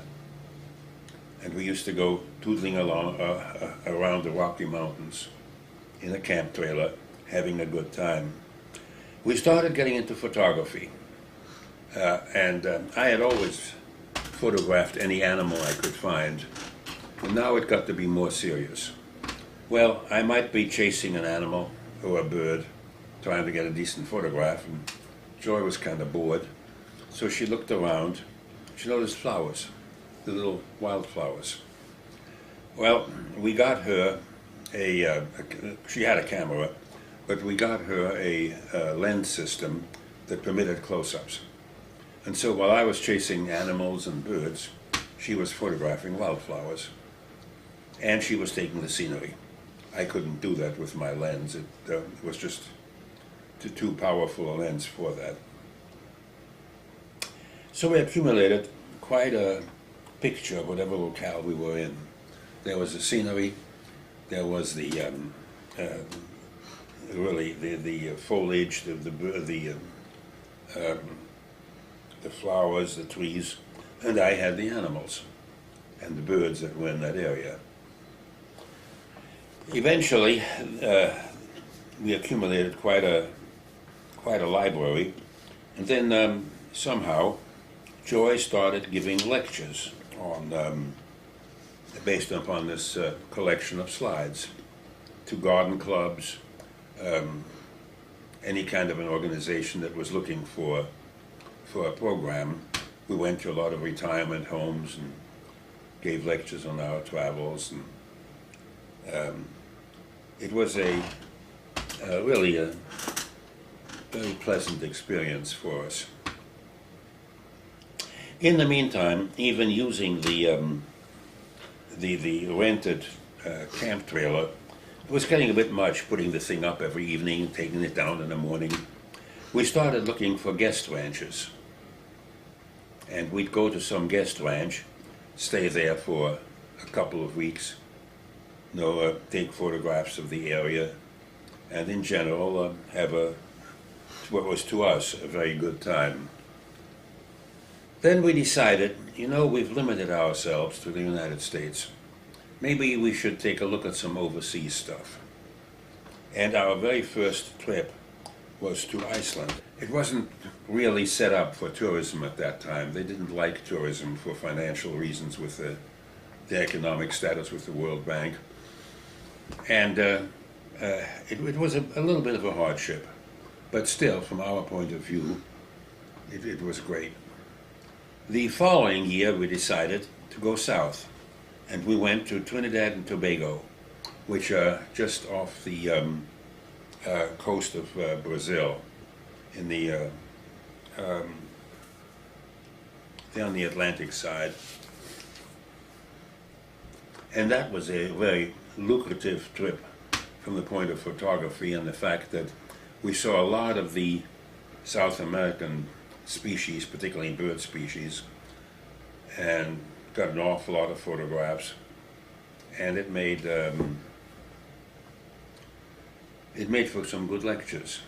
I perhaps should have mentioned that much earlier, even before I had met Joy, I had gone on a couple of trips out west with schoolmates, and then eventually I had decided I needed to take a break in the summers, and there was a young boy that had befriended me on the tennis court, and he lived right near the tennis courts in Brookline, and he was being raised by a single mother. She was a widow who lived with her sister, his aunt, and he'd had five older sisters as siblings. He had been surrounded by women. The kid was looking for a role model, I guess, and anything with pants would do. I served that purpose. We got to be pretty good pals, and he was, again, really the kid brother I never had. Well, there was one year that his sister and a friend of hers decided they'd like to take a trip. And I had a car, and so they came up with a bright idea. Why don't the four of us, she and her girlfriend, me and Robbie, go out and take a trip, I would say, to the West Coast during the summer. Oh, Robbie jumped at it, and I thought it was a good idea. As the time approached, the girls got cold feet and weren't really sure they wanted to do this.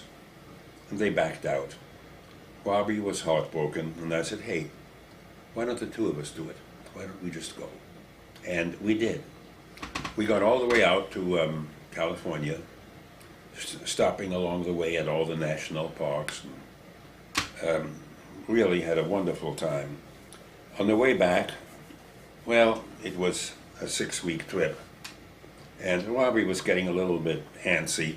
He missed his friends. He wanted to be with kids his own age. And so I thought, okay, he's had an experience. I've enjoyed the trip, and that's when I really started getting into the photography on that trip. About a month later, I was visiting his folks.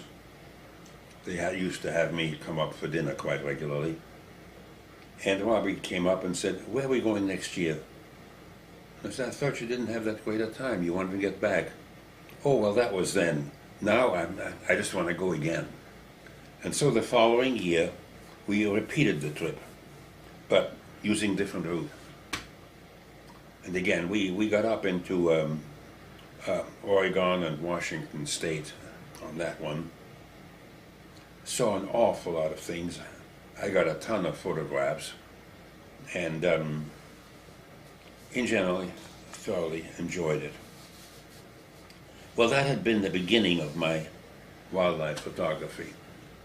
And now, after we got back from Trinidad and Tobago, we took a whole series of trips. Every summer we'd go someplace else. And if it was just out west, I would drive out. Joy would fly out a couple of weeks later, and that way we saved her vacation time, because I had much longer time to go than she did. We actually got, I think, to almost all of the 48 states, including Alaska and Hawaii. And a lot of photographs got taken. Our collection grew larger. Then in 19 85. I had my next sabbatical coming up, and I received an invitation from Monash University in Australia. Would I like to be a visiting professor there? And I accepted. I wanted Joy to come along too, but she couldn't get the time off. She couldn't do that. So I went off to Australia for 6 months. And Australia, the chemical community there thinks it's at the end of the world, which is correct. But they want to have contact with the rest of the chemical world. And I had been warned about this, that I would probably receive invitations from every major university in Australia to come and, give a series of talks about the research field I was in. And I had made arrangements with the airlines to fly out to all the different sections of Australia. Now, Australia is enormous. It is just as big as the United States. And roads are not that well developed. And if you want to go from one place to another, usually, the best way to do it is to fly. So I had a packet of flight tickets, yay thick, to go from Melbourne, where I was based, to all the other major cities. Let's see what happens. Well, I arranged my visits to the other universities to be either on a Friday or a Monday. This always gave me the weekend then to spend in that particular location. And I could do that and get to know the Australian flora and fauna, which is very different than anything we have. I did that for the entire length of time I was there, and really had a blast. The Australians have to be classed as the friendliest people on earth. And there wasn't a weekend that I didn't have somebody pop into my little office and say, hey, we're going to such and such a national park this weekend. Why don't you come along? And I would. So I really had a very enjoyable time there. Towards the end of my stay, Joy came over for, I guess it was a 3-week period. She flew over, and I then took her to a couple of the places that I had found particularly interesting. We then went on to New Zealand, where I had a chemical conference. And while I was at the conference, Joy visited around in New Zealand. And after my conference, we both took in as much of New Zealand as we had time to do. Then we returned via Australia, spent some time in Brisbane, where there is a absolutely marvelous guest house way up in the mountains, where they have been feeding the local wildlife for 50 years. We spent some time there, and you see animals that you'd never get near in the wild. But there they come around looking for a handout.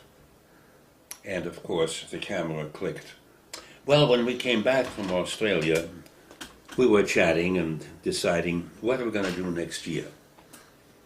And we'd always wondered about visiting Africa.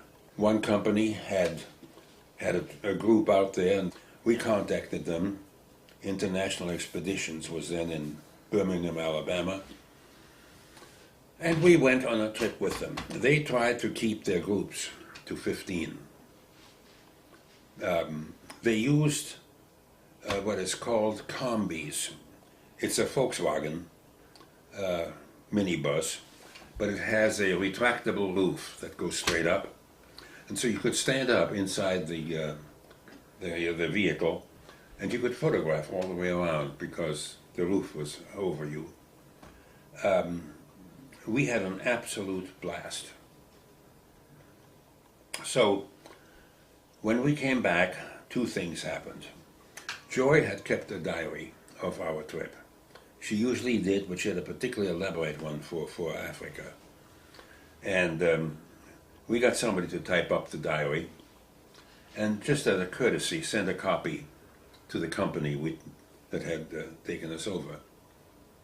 Well, they genuflected, so to speak, and decided they wanted 100 copies of that diary. So, all right, they paid for the printing of 100 copies, and they were going to give this diary out to anybody that inquired about taking a trip to Africa. See, this is what an African safari is like. That was one thing that happened. And of course, the other thing is we had already decided we got to go back. Well, I had told everybody who would listen to me what a wonderful time I'd had in Africa. The next thing we knew, I had a phone call from the director of the Alumni Relations Office. They were sponsoring alumni trips to various places. How would I like to have them sponsor a trip for alumni to Africa? Would we be willing to lead that trip? And now there was an added incentive. If we got 16 people to go, one of us would go free. Well, if you were, in those days, if you were a university professor, your salary wasn't the world's greatest, and this was a heck of an incentive. So we agreed. They published an announcement of the trip in the Alumni magazine, and yes, we got 16 people, including us, to go on that trip. Well, the travel company did a very good job in organizing the trip. I had laid out exactly where I wanted to go based upon our adventures 2 years earlier. They got us a guide who was with us all the way, and he was excellent. He knew Africa, and I would say the group had a blast. Most of the people were from this general area. A few were out of state, but the ones that were here, well, we had an almost monthly get-together. It was, hey, come up to my house next month and take a look at my album. And this went on for some time. And then one member of the group said, well, you know, we had such a good time, we should travel someplace else as a group. And somebody else chimed in, talking to me, yeah, where can you take us? I said, hey, wait a minute. I'm a college professor. I'm a chemist. I'm not into this as a profession. I wouldn't have the faintest idea where you might like to go. I mean, the only thing is, yeah, I've been to Australia on a sabbatical. Australia? Fix us up a trip to Australia. All right. I went to the travel company and asked if they would tailor-make an Australian trip for us and presumably 14, 15 others. They jumped at it. Again, they found us a tour guide who was actually a very good guide. Now, the thing is, our job was to bring the group together and look after their welfare on the trip. We used local guides to do the local guiding that obviously we were not capable of doing. So, in Australia, we had a blast again. The Aussies were great. And two of the people that were on the trip with us, this was at the instigation of the Alumni Relations Office, these trips were expensive. And, you know, we might get 10 or 12 people, but if we wanted any more than that, maybe we'd have some personal friends that would want to come along. Well, we mentioned it to a few friends, nobody bit, except our lawyer. And he very much wanted to go. Well, it's fine with us. This happened early in the year, and we weren't going until, I guess it was August. In the meantime, he got married. Now, he married another lawyer. And she was a graduate, of all places, the Northeastern University Law School. That means she was legitimate now. We didn't have to make any excuses. So we had two lawyers with us. We all had a very good time, again, on that trip. But on the way back, at 30,000 feet, we were in the plane, feeling kind of high, I guess. The two of them, the two lawyers, stuck their heads together, and they drew up sort of mock papers of incorporation of what they called the Penguin Society, named after the fairy penguins of Australia.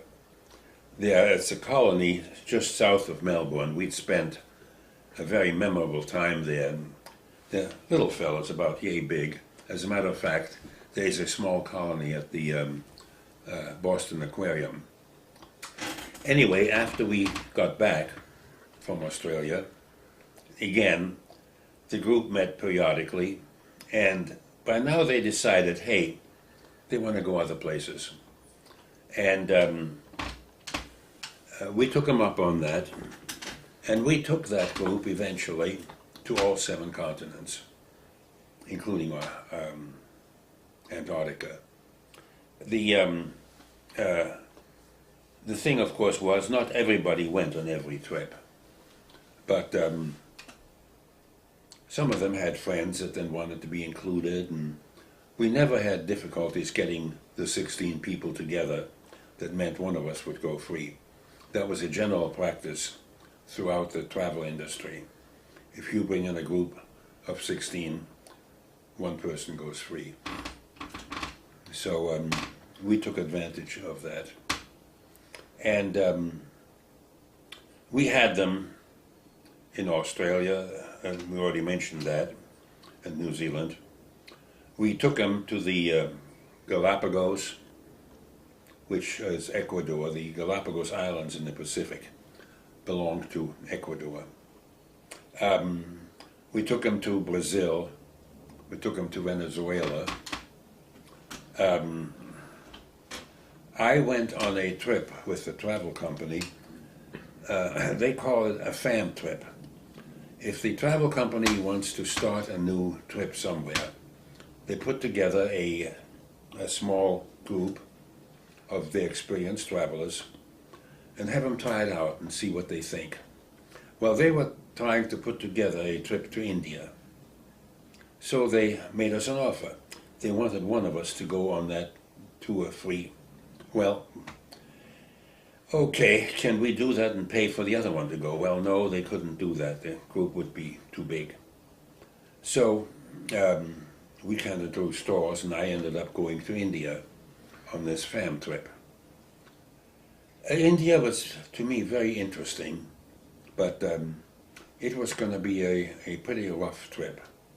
I decided I'd offer it and see what happened. The idea was the travel company now wanted the people that had been on this familiarization trip to organize a trip of their own. Well, around that time there was the Gandhi assassination. You wouldn't probably have heard of that. The Gulf War, the first Gulf War, broke out, and people were very nervous about flying into that area, and the trip just wouldn't populate. But the group wanted to go someplace else. So in a last-minute deal, we went back to Africa, and this time a very different kind of safari. The African safaris are built on the principle that there's a lodge. You go to this lodge and you stay there in that area for 3 days.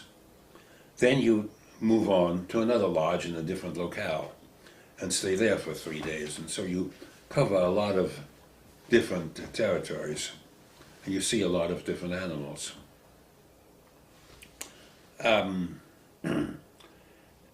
This time, instead of lodges, we went on a tented safari. You live in tents, and the travel company furnishes the tents, and they furnish the people to put them up. You have a staff that will do the household chores, the cooking and all that. And as always, they'll take care of the housekeeping and what have you. The one thing we didn't have most of the time were indoor toilets. These were outdoor toilets in little separate small huts, suitably equipped with a pit dug as a receptacle for things, which was then covered up, and it worked very nicely, except one night, towards the end of things, we didn't realize it, but the toilet had been placed on top of a army ant nest, and the thing was crawling with army ants, and this got to be very itchy. The ants invaded the tents, and we had ants all over everything. Well, they what they do is they spray an oil in the area, and that keeps the ants down. But we really couldn't wait to get out of that locale fast enough. So that's the kind of misadventures hardships you have to put up with. Other things were quite different. For example, we saw a few hippos, and if we were camped, particularly if the tents were put up anywhere near a river, there would be hippos around.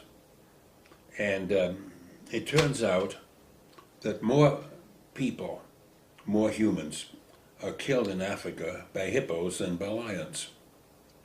The hippos have very poor eyesight, and they panic. If they hear noise, they just panic and they just charge. And if somebody happens to be in the way, the average hippo weighs 800 pounds. And there's quite a few incidents like that. Well, when they put up the tents at one place, they gave us a little hand-held siren. It was a little gadget, and you turn a crank and it blares out. And this says, that's your emergency equipment. If there's an emergency during the night, you let go a blast on that siren. And then it says, now look, if there is a hippo outside of your tent, that's an adventure. And it's something to be enjoyed. If there is a hippo in your tent, that is an emergency. We kept on taking the Penguin Society to different places. We actually had them on a couple of cruises. And we had them on one cruise that went to Alaska, up the coast of Alaska, and then out to the island chain at the end of Alaska, the Aleutians. And that was a real nice trip too. They were all nice. But while we were on that particular trip, we particularly fell in love with the ship. It was a small ship, not one of these great big things. It's a moving hotel. I think the total number of passengers was something like 60.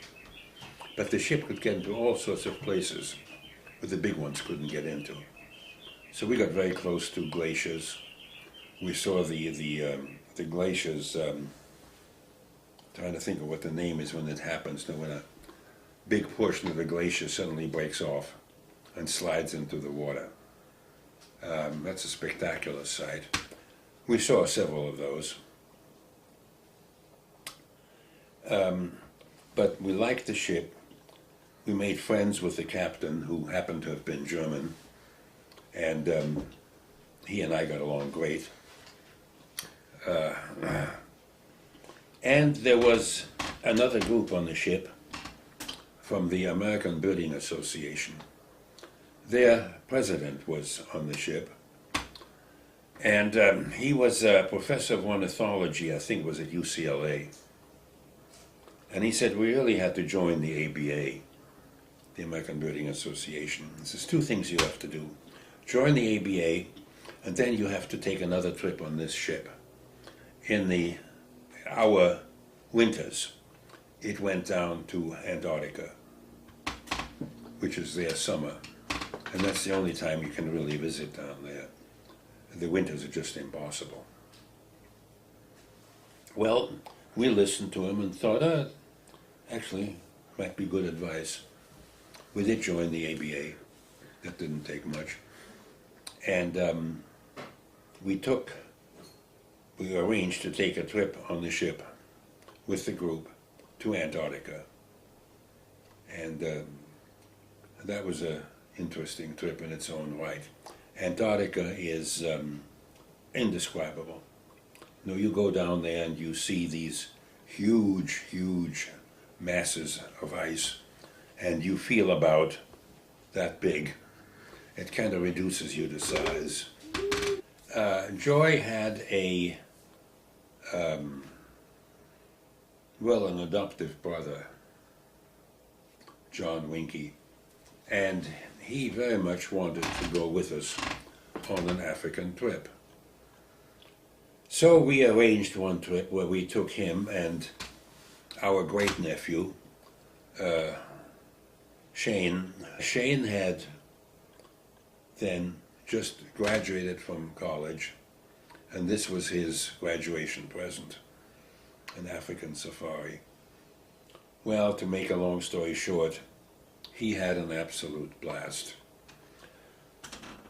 He was with us the very first night, and we went out on an evening game run. And Joy was telling me, gee, I hope we hear a lion roar. I want to see what happens with Shane when he first hears a lion roaring. Sure enough, a lion roared in the distance. And we could just see Shane's hair standing on end. Then he grinned at us and says, gee, this is like being in the middle of the Discovery Channel. That was his reaction. Well, he and John both had a great time. Then when we got back, we found out we had made a minor error. Wasn't that minor? The person that really wanted to go to Africa with us on the safari wasn't John. It was his wife that wanted to go, and we had misunderstood. So we decided, a couple of years later, let's take both John and Iris, his wife, to an African safari. And we did. We took the two of them, and it was a fascinating trip. We went to southern Africa, not to Kenya. And when we got into Johannesburg, or Joburg as it's known locally, we spent the night there. And then the next day, we went on a little trip to Kruger National Park, which is in South Africa. Now, Kruger National Park, like most national parks, is highly regulated. And for example, if you're in an automobile, you may not go off a trail. So never mind the fact that there's some interesting animals over there, you can't drive over there. You have to stay on the trails. You can't go out at night except on a very few organized tours. Well, adjacent to Kruger is a wildlife preserve, a private preserve,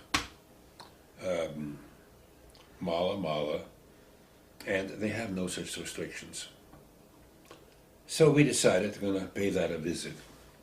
We went there on our very first day out of Johannesburg, went to Mala Mala, and on the first day we saw a rhino, lions, hippos, a leopard.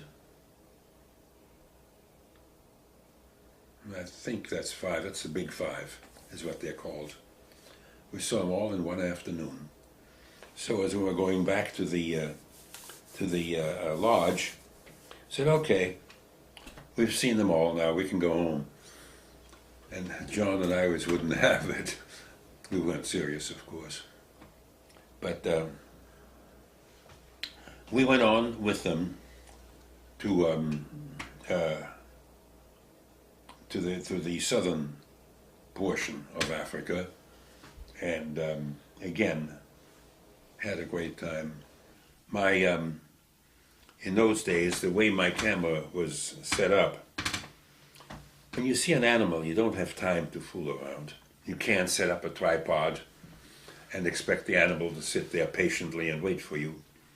So I never used a tripod. I had my camera mounted on a gun stock. And essentially, there was a pseudo trigger, which was a remote cable that went to the trigger of the camera, and that fired the camera. But all I had to do was pick up the gun stock, and I was ready to go. It would take me 30 seconds, and I could get off a shot. So this is the way that I always operated. The gun stocks themselves were wonderful conversation pieces on all our trips. Everybody wanted to know about it. What on earth is that thing?